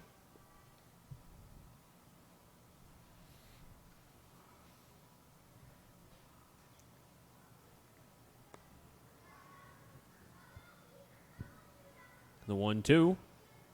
High for a ball. Evens the count. And if you're at Westfield, you got to be sitting here like, you got to be kidding me. I do not want to warm up another pitcher right now. Bigelow has not had a great year up to this point, and his struggles continuing here at Muzzy.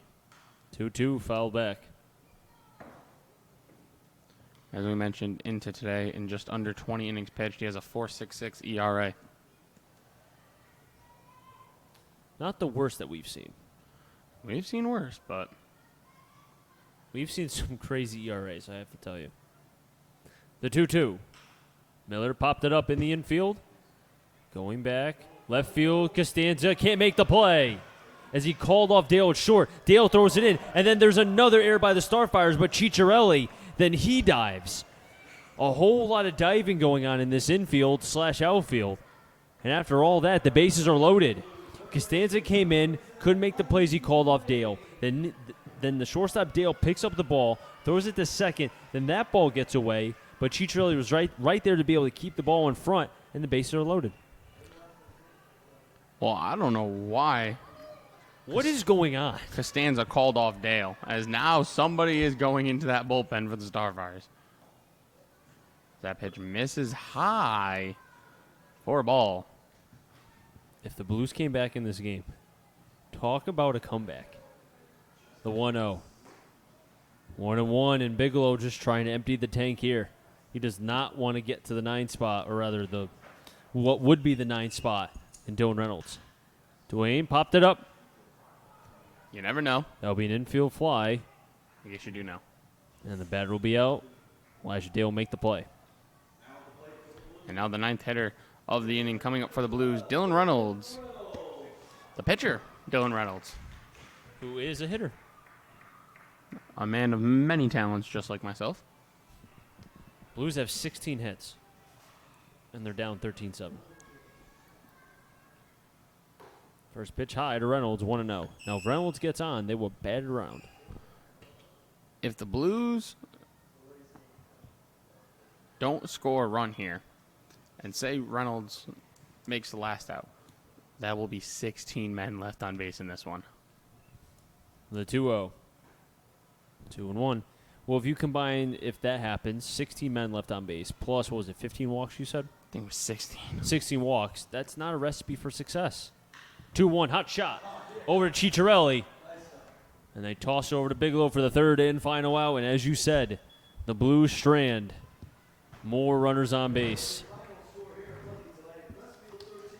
So the final score, Starfires 13, Blues 7. The Blues will go down 7-12 and 3. The Starfires 13-9 and 3. The Starfires will improve to 12 and 24. The Blues drop to 18 and 16. And they will also drop in the standings as well. The season series Blues 5 and the Starfires 2. Any final thoughts, Matt? You leave 16 on base, you walk 16. I will bet my life savings that you're not going to win that baseball game, and I would have won that bet here today. Blues struggle in a rainy, wet one. Look to get back at it tomorrow at North Shore. That wraps things up here from Muzzy Field. Our thanks to the camera crew and staff who made this broadcast happen. Final score from Muzzy Field. Starfires defeat the Blues 13-7. Make sure to catch us here on July 18th as the Bristol Blues take on the Brockton Rocks at 7 p.m. For Matt Pollock, I'm Chris Saunders. So long, everyone.